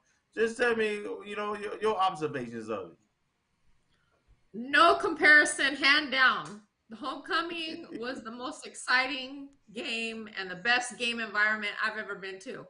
And we were at Hawaii and we're at Vanderbilt before. So those are some, I would consider maybe bigger programs, but no comparison. So it just knock your socks off good. And the Marching 100 is just top notch. The excitement with the bands playing and the game, it's just exhilarating, and I had a blast the few times that I was able to go. All right, quick follow-up. How do you handle when he's playing and so forth? As a mom, are you critical? Are you tough? Do you fret? Do you drill them after the game? How do you critique them? How is it watching them play on game day? I'm the anxious one, like praying in the stands. It's hard to explain the feeling. It's excitement. It's anxiety because every play they're coming to take his head off. So it's a mix. It's a lot to deal with, and Right. I just have to find coping mechanisms. Sometimes I'm working out in the morning before and like running or walking 5 miles or doing push-ups or something like that. I have nervous energy, so it's challenging. I'll say that, but that's the nature of the game. That's the nature of the beast. And that's what we signed up for. And we're just so excited to see him have an opportunity to use his skills that he's been working at since he's been a little guy, 8 years old. So he's been playing quarterback since he's 8 years old. So it's exciting to see him grow in the passion of the game, and then to grow in his skill level, and then now being able to display it on a big stage. So it's awesome. Nice. Wow. Nice. Kofi. So, you tell me about your favorite tailgating experience. Did you have an opportunity to have a tailgating experience at Florida A&M? You know what? We haven't too much. I wouldn't say tailgated for sure, because we're always flying in cross country. So it's like we feel bad, but I can just roll up on someone's tailgate. But we've had a couple experiences on Perry Street, and Perry Street, you can get everything you need, and we've sampled quite a bit of the good food. This last time we had some Caribbean that was bomb. So we've partaken, but we haven't rolled up on Tailgate, yeah. someone's tailgate. Yeah, kind of feel bad. Right. So, did you play sports in high school or college? I did not play as a young kid, a little bit of softball here and there, but not much organized. I was more into, health and fitness, lifting weights, and doing that kind of thing. My husband is actually a physical therapist.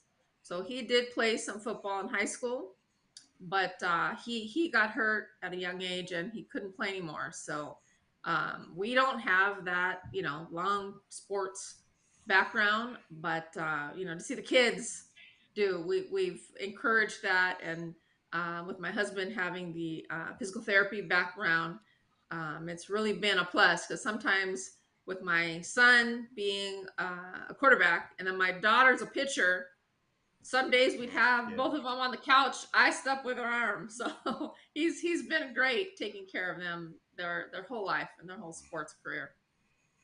That's awesome. Nice. Marcus, go ahead. Yes, I guess my next question, actually, I'm crossing some of them off, and this is why we're all brothers in FAMU, because y'all are asking the same questions I have written down, so I got to go down the list.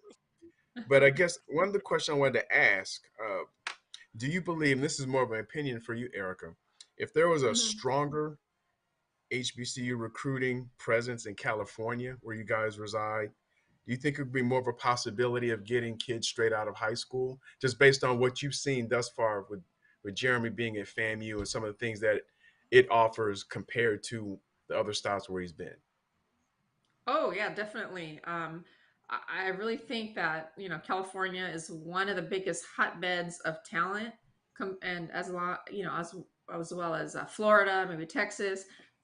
Definitely with the help of Deion Sanders and him really helping to elevate the stage of HBCU and using his platform, and then also with FAMU, just with us considering how unique was it of us to have the opportunity to watch the Why Not Us series before we made a decision, so we could see exactly how Coach Willie is, how the team interacts. It was an amazing opportunity as we were contemplating other schools and comparing to have that experience. So to answer your question, yes. I mean, with FAMU being on Good Morning America, with Jackson State being on College Game Day, definitely I think you'll have a much better shot at getting some of the 3, 4, 5-star kids.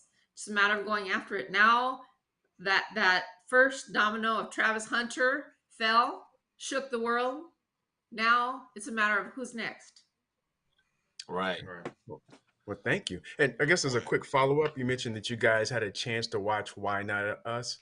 How, and just say from a percentage standpoint, on watching that series, how much did that play into convincing Jeremy and perhaps the whole family that this was a good fit?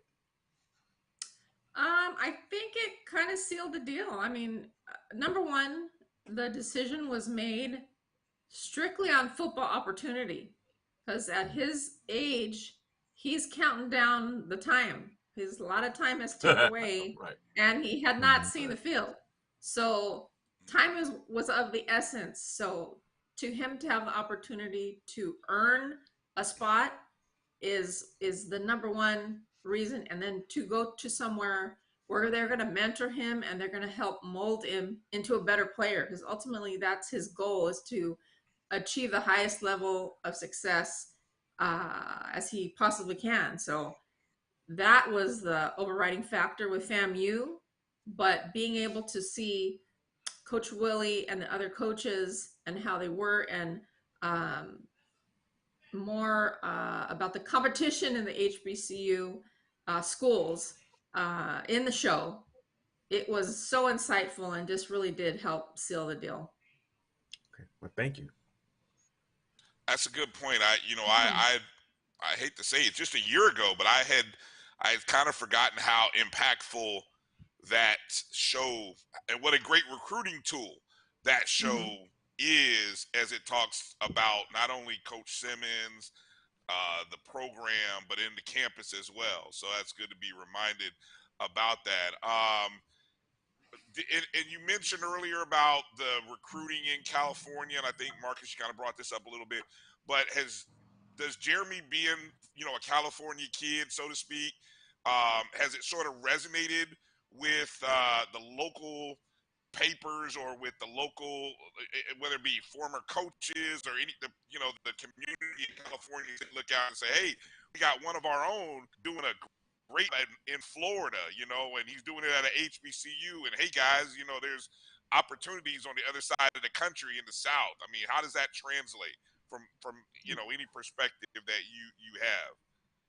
Yeah, there has been a couple spotlights that have been done. I mean, he still keeps in touch with all his former coaches, his high school. They're super supportive of him and all the other kids that have gone on to the next level. And there have been several professional players out of his high school as well.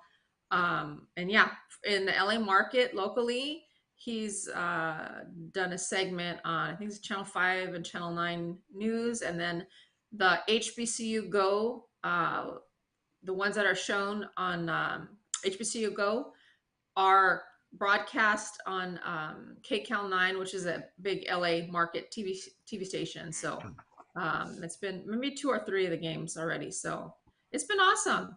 And that's a first. We have never had the live HBCU games in the LA market. So we're thankful, because we got family all over.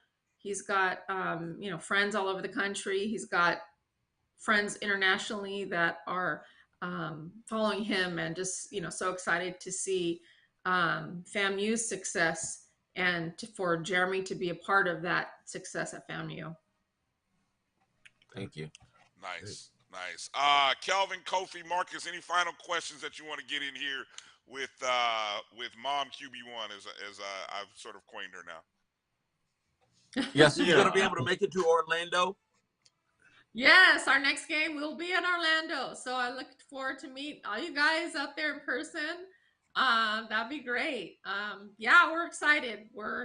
It's going to be a little family reunion out there, and we can't wait to see them put up some big numbers against Bethune-Cookman, right? Got to speak it into existence. That's right. I love it, Mom. I love it. Let's go. Got to. He can say, I'm going to Disney World. We're going to Disney World after the game. I got one more question. I got one more question. So what was it like that first game, North Carolina, once he knew he was going to be the starter, and he called you, talk about his excitement, talk about the family excitement, and I believe you all went to that game too, right? Yeah, we did. Just talk about that first time seeing him living out his dream at this level. I'll back up a little bit on that. Not only was this his first game ever, and we've been waiting, this is his 5th year. So, a lot of time, a lot of hard work, a lot of dedication. But to go into that game against that ACC team in the middle of the storm that was going on behind the scenes, right? That was crazy. When we took off from LAX on Twitter. The news was game is going to be canceled. So we're like, what's going on? So we thought we were not going to play a game. So by the time we landed, the first thing we did was look and see. It was like, okay, the game's on and they're traveling. Lovely. But, just that whole storm with the eligibility issues and, that stuff that went on, that was tough. So for them boys to show up underhanded with, what was it, 26, 27 players that could not make the trip, and then some of our top guys, um, just the mindset and the focus you have to go into that game before you even step foot on the field. It's huge.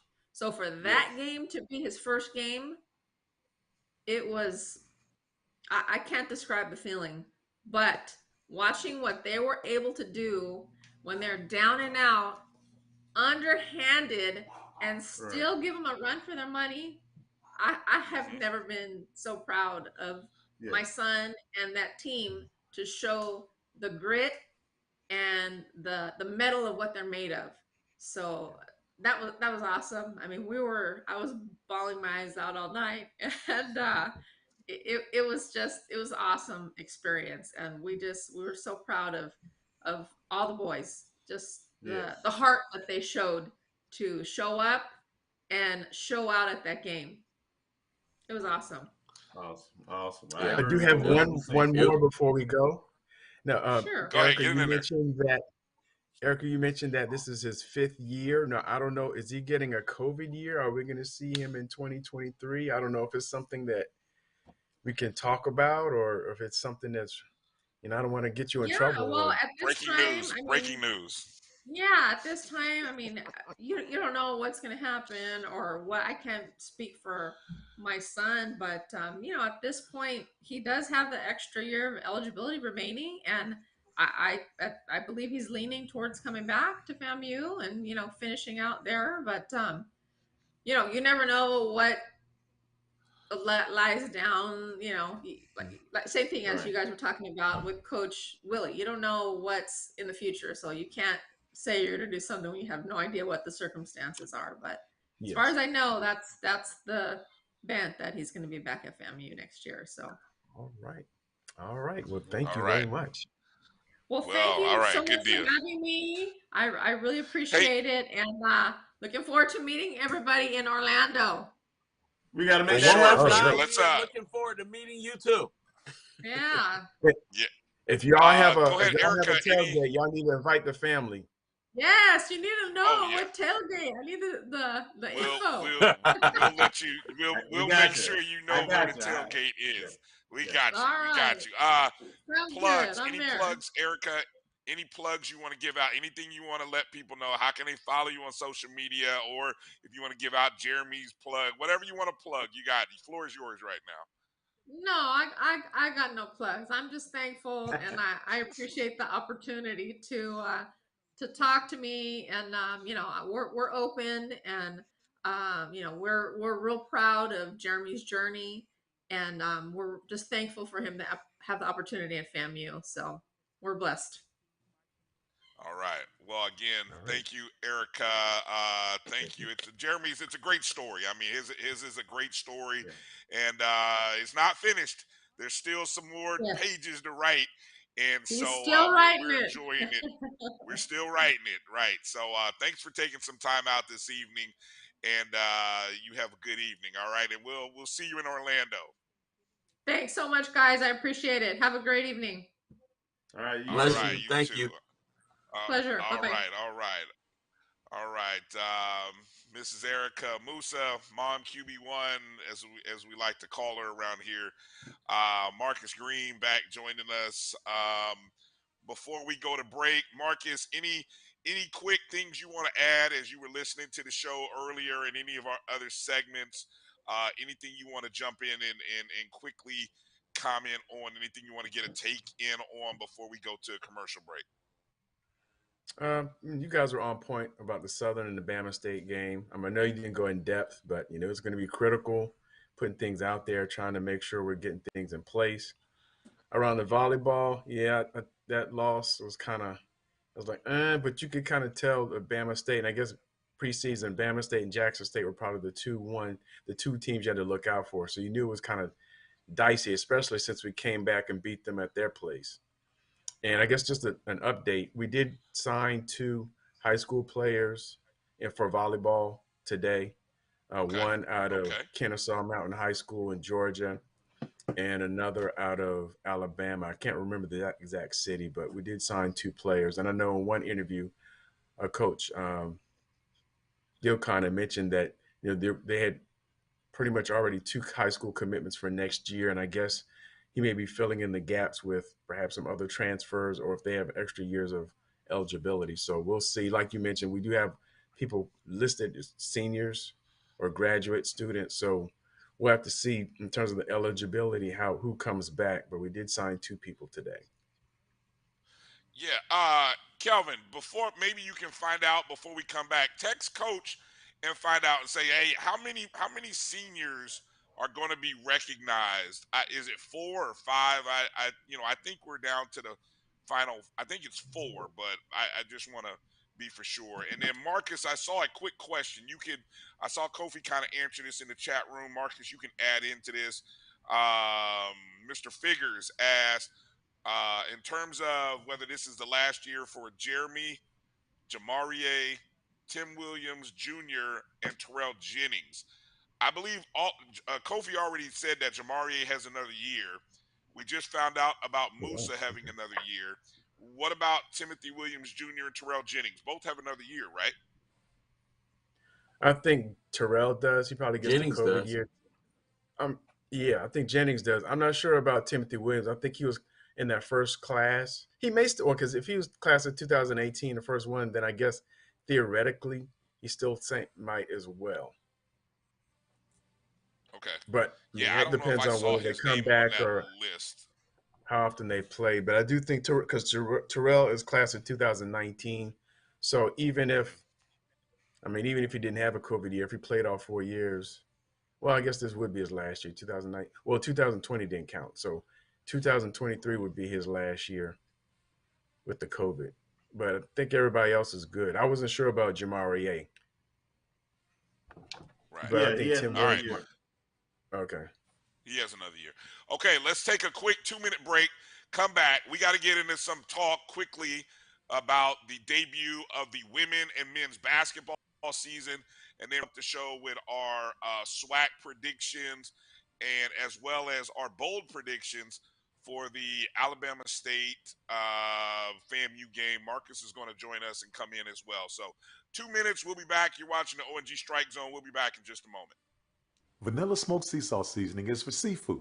The tarragon and fennel bring out the natural sweetness in seafood. I also use it in rice dishes, on yams, asparagus, blueberry pancakes, and believe it or not, chocolate chip cookies. Vanilla smoked sea salt adds a salty and savory component to sweet dishes that create a symphony for the tongue. You see, Head & Shoulders has Scalp Shield technology, protects against flakes, even between washes. It's never not working. Kind of like us. Number 15? Never not working. I don't like this one. Me neither. Let's get out of here. Head & Shoulders Scalp Shield, never not working. We are making the virtual HBCU experience available wherever you live through Stillman Online. We offer online degrees in business, criminal justice, psychology, and religion. Stillman also offers technology badges in cybersecurity and data analytics. You can participate in all student activities, fraternities and sororities, internships, graduation ceremonies, and much more. Apply for admission today at stillman.edu. Stillman College, where we prepare you for a different world.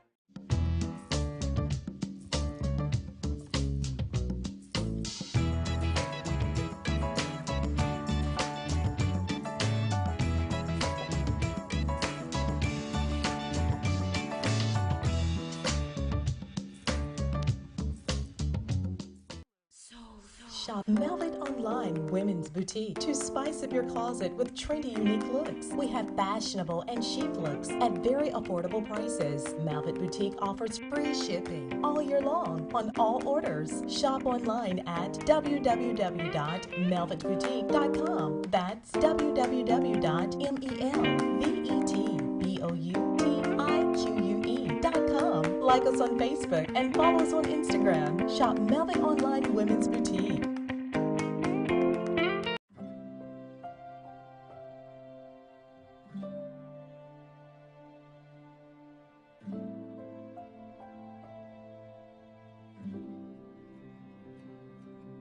Whether it's advice on managing your anxiety or tools to help you stay grounded, Coping-19 provides a range of resources and self-care tips to help you cope with this pandemic. We can help. Find the resources that work best for you at coping-19.org.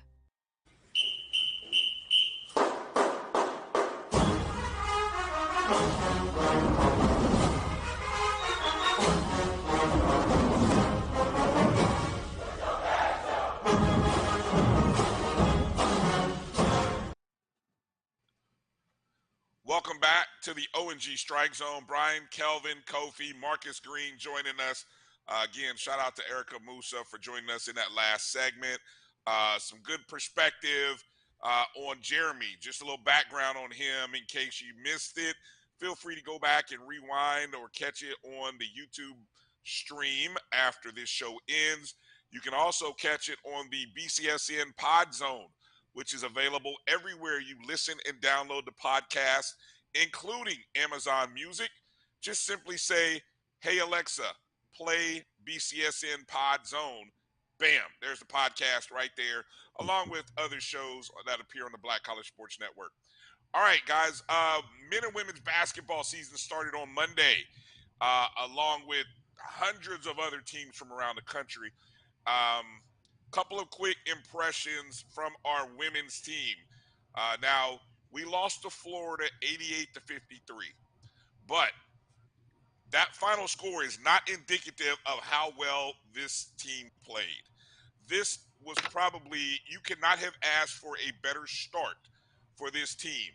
I will, so just some of the highlights as I went through some of the bullets. We started off the game on an 8-0 run. Literally 8-0 run. I think I anybody who caught the tweet at 8-0, I stopped tweeting. I didn't want to jinx anything up from that point forward. I stopped tweeting. I shut Twitter off and said no more tweets for the rest of this game. We're just gonna sit back and watch the game. We had we ended up trailing a little bit later once Florida made some substitutions. But FAMU stayed in this ball game to the point where early in the third quarter, it was a 5-point ball game. It was an 11-point ball game at halftime, 11-point ball game at the end of the third quarter. I thought what was really impressive to me, guys, FAMU held Florida to 36% from the field and 29% from the three-point arc. I mean, we see all the time Power 5 bigger schools beat up on little schools. Why? They kill them with the three-point shot. Our defense was pretty doggone good. I mean, look, we actually shot a better field goal percentage than Florida because we shot 37.7% from the field. The problem was late in the ball game because of our the bugaboo. Turnovers. The bugaboo. Yeah, the bugaboo, the good old turnovers where we 28-14 by the time it was all said and done. But, after talking to the coaches, most of that came in the fourth quarter, and we only played six ladies. I mean, four played 36 or more minutes. I mean, wow. The other two, I think, how many other girls played? A total of 6, I think. No, eight players played, but it was primarily the 4, which was our leading returner, Horton, and then the 4 transfers. So, the one thing that hurt us is, remember when we had Coach Pillow on the show, what was that, like 2 or 3 weeks ago? Yes. And we were talking about health, right? We were talking about health. Yeah, we jinxed it because like a couple of like 2 or 3 ladies have gotten hurt since then. So we're just hoping that health becomes like the ladies get back to being healthy again because that's important. What are your guys' takeaway, Kelvin, Kofi, Marcus? Quick takeaways as you watched or what you did watch of that game. So Just I we're did get a competitive. chance to watch This is some. Go ahead, Cole. Kelvin, then Kofi. Go ahead. all right.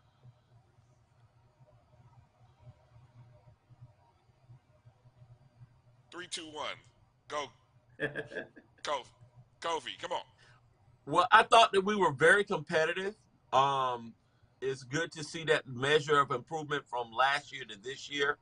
But it also speaks to what's needed in our program when it comes to our athletic trainers and the additional infrastructure that it takes for us to get and be able to maintain a high level of play at the next level. Those are the things that the Jackson State program right now was able to implement with the support of their AD and the resources that were provided to them. And we need to do the same thing if we're serious about competing at a high level in Division One. But it's good to see that there were some adjustments, that the players that we brought in were effective, and we've got a style of play that's going to be up tempo and in your face and strong defense. And, so this is just another layer. I was concerned early on, but I think that we're definitely headed in the right direction. I'm happy. Calvin, go ahead. There's obviously talent improvement, and you have what appears to be a 1-2 scoring punch, right? With Dylan back, and then the young lady, one of the transfers, and I actually think that some of the Canadian crew will be even more of a factor moving forward. The thing you're going to have, and this applies both to the men and the women's team right now, is they're new. They're still learning each other, and they're doing it playing top competition. They're not playing cupcakes. They're playing the best of the best, right? So they're going to take their lumps early. Their record may not show it, but if they maintain their competitiveness and like I say they maintain their health and everything, I think both teams have an excellent chance to compete for a SWAC championship, uh, potentially. Be in the top four at least. But it's a new team in both cases, and it's just going to take time for you to see the results. I'm hopeful when we play a couple of home games that both teams have, and then like for instance, I think the guys play like Portland, that we'll be able to gauge. And I know we're going to get into the guys game in a minute, but uh, the girls faded at the end a little bit. Like you say, it was a close game, and ultimately they got a lot of rebounds and turnovers, kind of created the separation down the stretch, and and that's what it's going to be until we get a little bit more healthier and a little bit more size in the post. Yeah, that 1-2 punch you're talking about, Dylan Horton, who's the primary returner, and then Ariana Grizzle, followed up probably by Yvette Subaretz, one of the 3 Canadian returners. Marcus, any quick thoughts you have on the women's game? No, I didn't get a chance to see it, so I was kind of scanning the score. But like Kelvin and Kofi both said, it's we're putting new pieces together. Everybody's getting accustomed, and you can't really simulate that in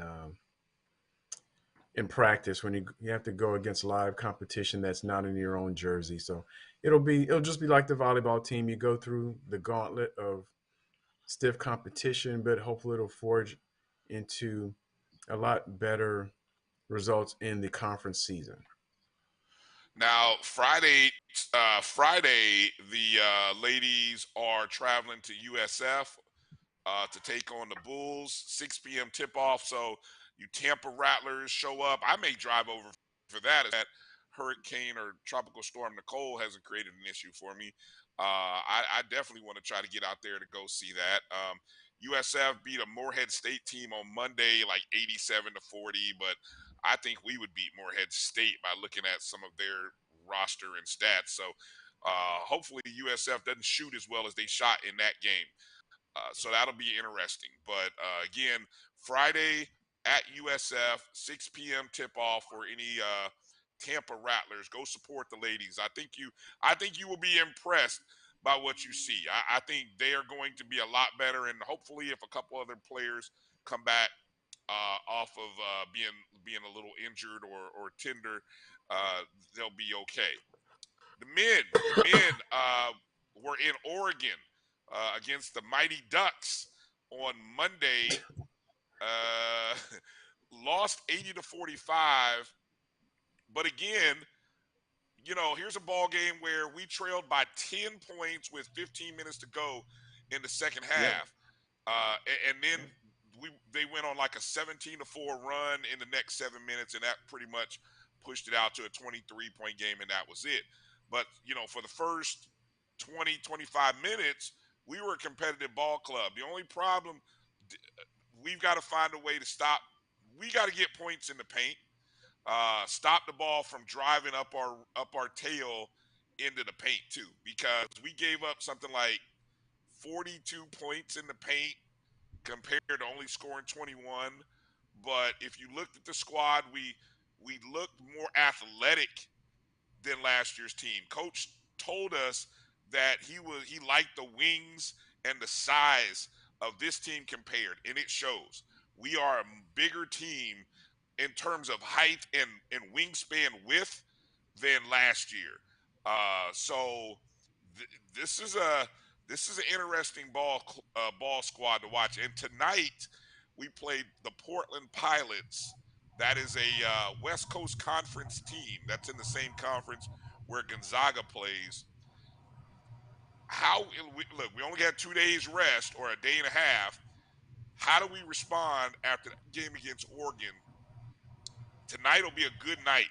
So if you're up still late after our show, 10:30 Eastern, WC Coast Basketball. Check the tweets. You're available. You can watch it online or you can watch it live. Kelvin, Kofi, quickly, any thoughts on the men's basketball game? Well, I had a chance to watch that game, and Oregon had 3 7'4" guys right at 7 foot or taller, right? They had a 6'11" guy and like 3 7-footers. So that's why they were able to dominate the paint. Our defense was pretty good in terms of they 3-point shooting was worse than ours actually, right? And as Brian indicated, we were within 10, 11 at the half, and then going into at one time in the second half, we had got it down to 8 actually, early on in the second half, and then down the stretch. Of course, the last 10 minutes, they ran away with it. But I was pleasantly surprised with what I saw. And Coach, if you remember, Coach did say when he came on our show, the offense was behind the defense. That showed too. Right. Yeah, exactly. Good point. We're pretty strong defensively. We still got to find identity offensively, and so. But they're competitive. They compete. Yeah, Kofi. It's always telltale once you get into conference play. And right now, I always look, especially with the HBCU schedule, all of this is preparation for conference play. So, I think we're going to be able to match up. I think Coach was recruiting to be able to compete within the conference. I like the competitiveness of the squad. I just want to see us, do another Iowa State. Give us one more Power 5 win. Let's do it again. As we prepare, because for me, I really do believe that we have an opportunity at FAMU to really advance our basketball programs, both of them, and be able to play at a high level. And we're long overdue for that. The girls have had some measure of success, before, but I want to see our guys finally get to where we're legitimately competing for a regular season title. And we have not ever had a regular season title in the MEAC or the SWAC. I can't even remember, even as a young man, us winning the regular season title in the SIAC. Albany State was always extremely tough. So, but a school like FAMU, we should be able to compete in basketball and be really good. And I would like to see that happen, especially with, a good a guy and coach as we have coaching our men's program. Yeah, this Portland team, this is the mid-major game that I got circled, because I think this is in between a pair of Power Fives. Like Friday we play Oregon State. It's either Friday or Saturday we play Oregon State at another Pac-12 team. So if we didn't tire ourselves out in the first game, this is the one that I'm curious to see how we do. Portland is a team that, prior to their new coach coming in last year, they had won one conference game in 3 years. So you talk about bottom of the barrel in that conference. That's this Portland program prior to last year. 22-point underdogs. Over under is 138. I'm telling you now, take FAMU plus the 22. Run to the store. FAMU plus the 22. I'm calling it right here. Marcus, I agree with anything you. you want to add quick? Yeah, anything you want to add quickly about basketball, men's basketball, Marcus, before we get back to this football? Nope. Just hope I'm waking up with a W. Okay, there you go. Come on There now. you go.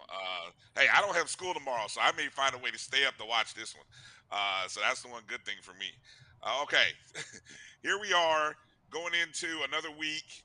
SWAC action. This is actually the second SWAC. Well, I guess I'll call it the second SWAC 6. 6 SWAC games. Hold on, let me say that right. 6 SWAC games. Everybody in the Not whack. conference plays against each other. Only happened one other time. That was back in like the first week in October or something like that. So obviously you got Prairie View traveling to UAPB, Valley traveling to Southern, Bethune-Cookman travels to Alcorn, Alabama A&M and Jackson State are playing in Mobile, Alabama. Grambling State travels to Texas Southern. Before we get into those games and doing picks, guys, let's quickly break down what are we watching for in the FAMU Alabama State game. Marcus, I'll start with you. What are we paying? What are we watching for? What are you watching to see against this Alabama State team? Who, by the way, let me say this: they've won 3 games in a row for the first time since 2017. They've got a 6-win season for the first time since 2015. They're in uncharted territories. They're having a great season, and they're sitting right now 1 game behind us in 3rd place. Go, Marcus. I'm looking at, when I just looked up their stats on NCAA.com, they're 9th total defense. We're 29th. But the offense, they're 99th and we're 75th. So there's a little bit of a differential. I'm looking to see how offense, especially given the fits and starts we've had with the running game, and it's come on a little bit of late, but been pretty much pass heavy. And I know I think Coach Simmons said we were balanced in our play calling versus Southern. But I'm interested to see how we perform in that hostile environment against their defense that arguably from a statistical standpoint is in the top 20 just based on total defense. So I want to see how we perform and how we handle that hostile environment. Kofi, what are we watching? What are you watching for in this contest? Again, our defense and Moussa under pressure. Mm-hmm. I want to see what adjustments we're going to make, knowing that this high level of pressure is coming. So what is our game plan going to look like? Are we going to move the pocket? Are we going to do some quarterback draws? Is Moussa going to run a little bit more? that sort of thing. So I want to see a little bit more strategy with what we got. But as usual, we're going to be relying on our consistent weapons all year, which has been our, Shareed and Xavier. So, in watching the Southern game, we scored 30, but there were a couple of times that had Moussa just moved his head and looked to the left, waited 1 second. There were a couple of people that were wide open, like, wow, like these could have been additional touchdowns. So if we just stay focused and we pick up and on those mistakes and make the right reads, we could have scored 40 or 50 on Southern. That would have been great. Given what Marcus just said about those stats for Alabama State and what you just said, Kofi, and then you keep this thought, Kelvin, as well when I come over to you. Is Bama State the second best defense in the SWAC? Who does Bama State remind you of that we have seen so far, Kofi? Defensively, from a defensive standpoint, definitely Jackson State. They're a lot like us. Our defense just at the beginning of the year had to play two really good offensive teams. One, we were, with North Carolina, and had we not turned the ball over the way that we did at the end of the game, in the fourth quarter against North Carolina, that game would have been closer. As well as that pass at the end of the first half that could have had us down 7. But let's look at, even the Jackson State game.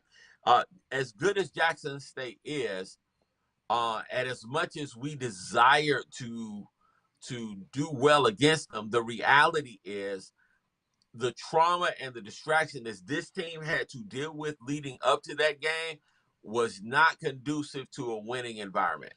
And to play a team that's already playing at a high level. That's not making an excuse, but it is stating the fact that we didn't play well. And there were a number of reasons as to why we didn't play well. And a lot of those distractions behind the scenes had a lot to do with that. Obviously, if we played Jackson State again, I think Jackson State would beat us this year with the way that we're playing offense, but I don't think it would be 59-3. So, that's that. Gotcha. But I'm looking forward to these next 2 games and seeing what we come up with. Kelvin, what about this game? What are your thoughts, takeaways? Go ahead. Defensive battle, I think Kofi was correct in his analogy. You asked the question. I think their defense reminds me more of us. I think the two defenses mirror each other to a certain extent. Pretty sound, pretty good tackling, can get pressure, can create turnovers. Of course, they did a yeoman's job against Jackson State that game, of course. And so I expect them to be very motivated and try to, pull this one out too. I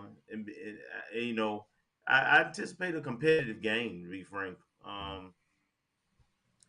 Only because we always shoot ourselves in the foot offensively, whether it be a turnover, untimely penalty, or just a misassignment on the line or misread. So for that reason, being on the road, I expect a very competitive game. But ultimately, we playing for the playoffs. We're overall a better team. Got the better special teams. Got a better, more complete quarterback. Actually, the quarterback is mobile, but he's kind of like Southern. He's more dangerous running than he is passing. So, I just give me a W, man. That's all that's all I care about. Get the W.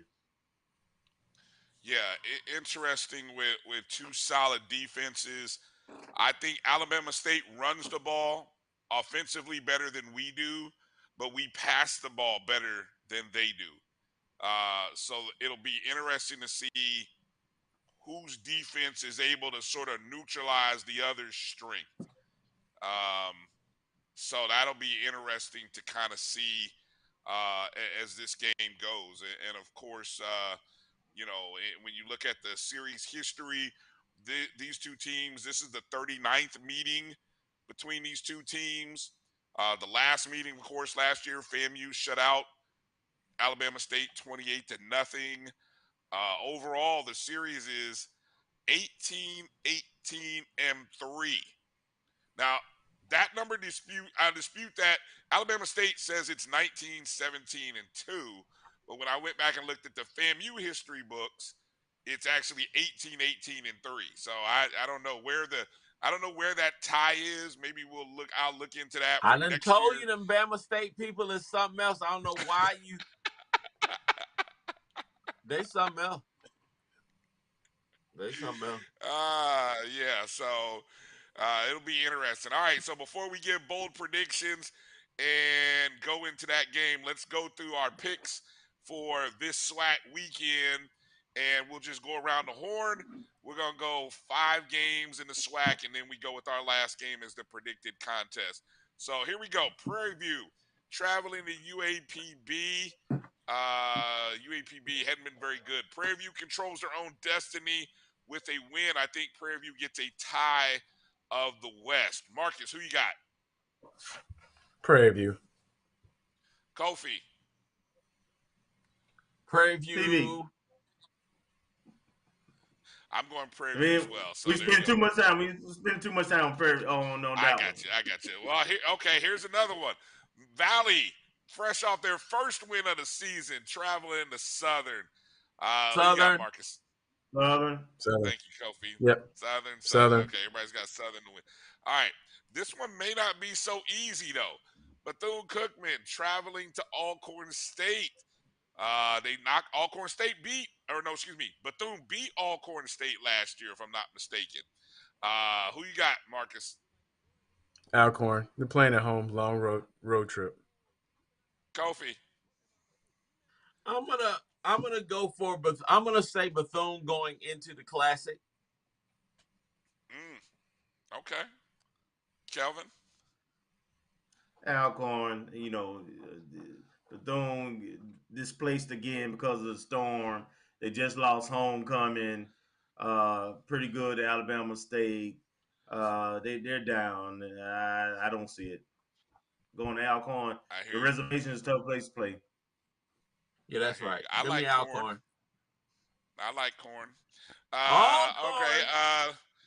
Alabama A&M, Jackson State on a neutral site in Mobile. Jackson Marcus, State. who you like? Thank you, Marcus. Yeah, J-State. Kelvin. I don't know.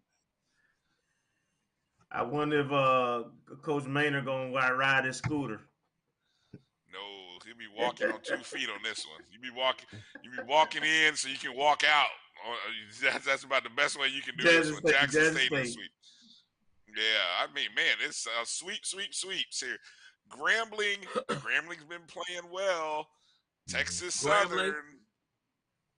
I'm going Grambling. Who you got, Marcus? It's a tough one. I'm gonna go with Texas Grambling. Southern's at home. Ooh, look at this! All of a sudden, everybody's going Grambling now. The G's on the helmet. Who's your favorite quarterback, Kelvin? Andrew Buddy. But I don't know if I'm gonna go with old Drew on this one, man. It's a team sport, man. I don't know. I'm gonna go with Texas Southern. Close. Okay. Close. I'm gonna leave you out there. I'm gonna leave you out there on that island by yourself. The G-men are hot, baby. The G-men are hot. I'm going with the G-men this week. All right, here we go. FAMU, all Alabama State in Montgomery. The bands will be there. The 100 against the what's the name for the Mighty Marching Hornets. Mighty Marching They Hornets. gave us 7 minutes because they knew what was the up. Stingrays and the bumblebees and all the other animals and wasps. They'll be looking good out there.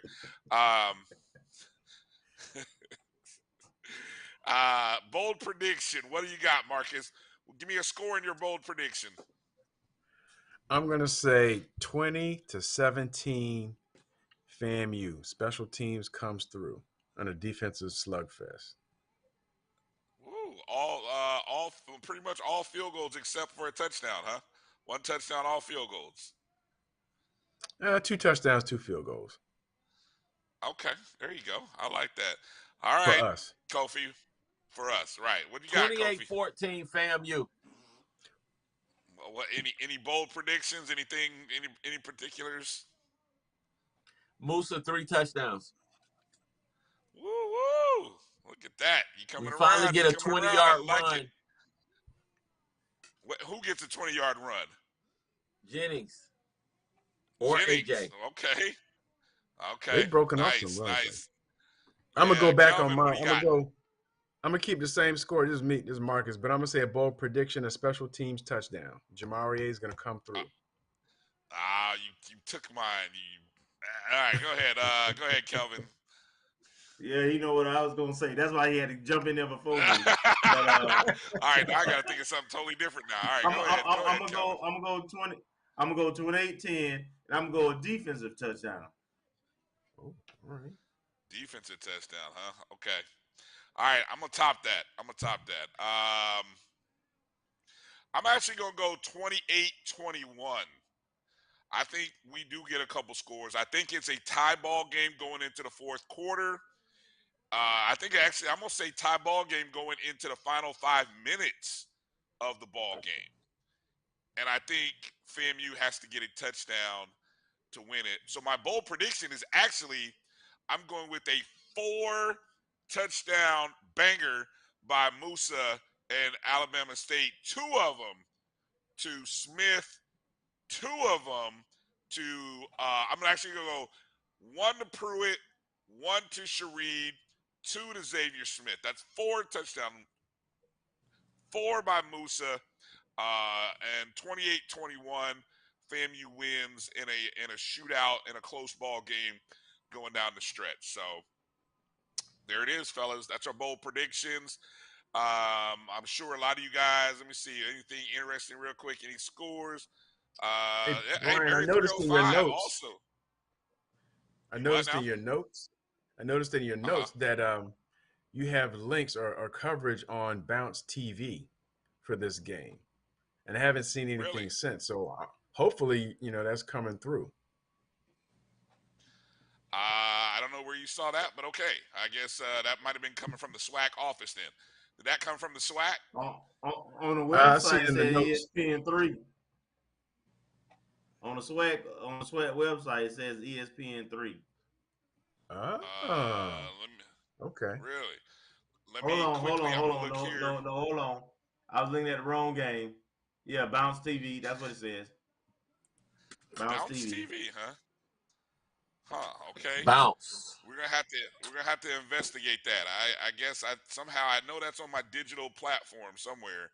Yeah, looking at it, it is apparently the Alabama State preview. So yeah, Bounce TV. That's where the game will be aired. So I think that's a digital. They do have a digital channel. So those of you who have like your digital TV antennas and stuff like that, you should be able to find Bounce TV that way. It's a 3 p.m. Eastern game, 2 Central.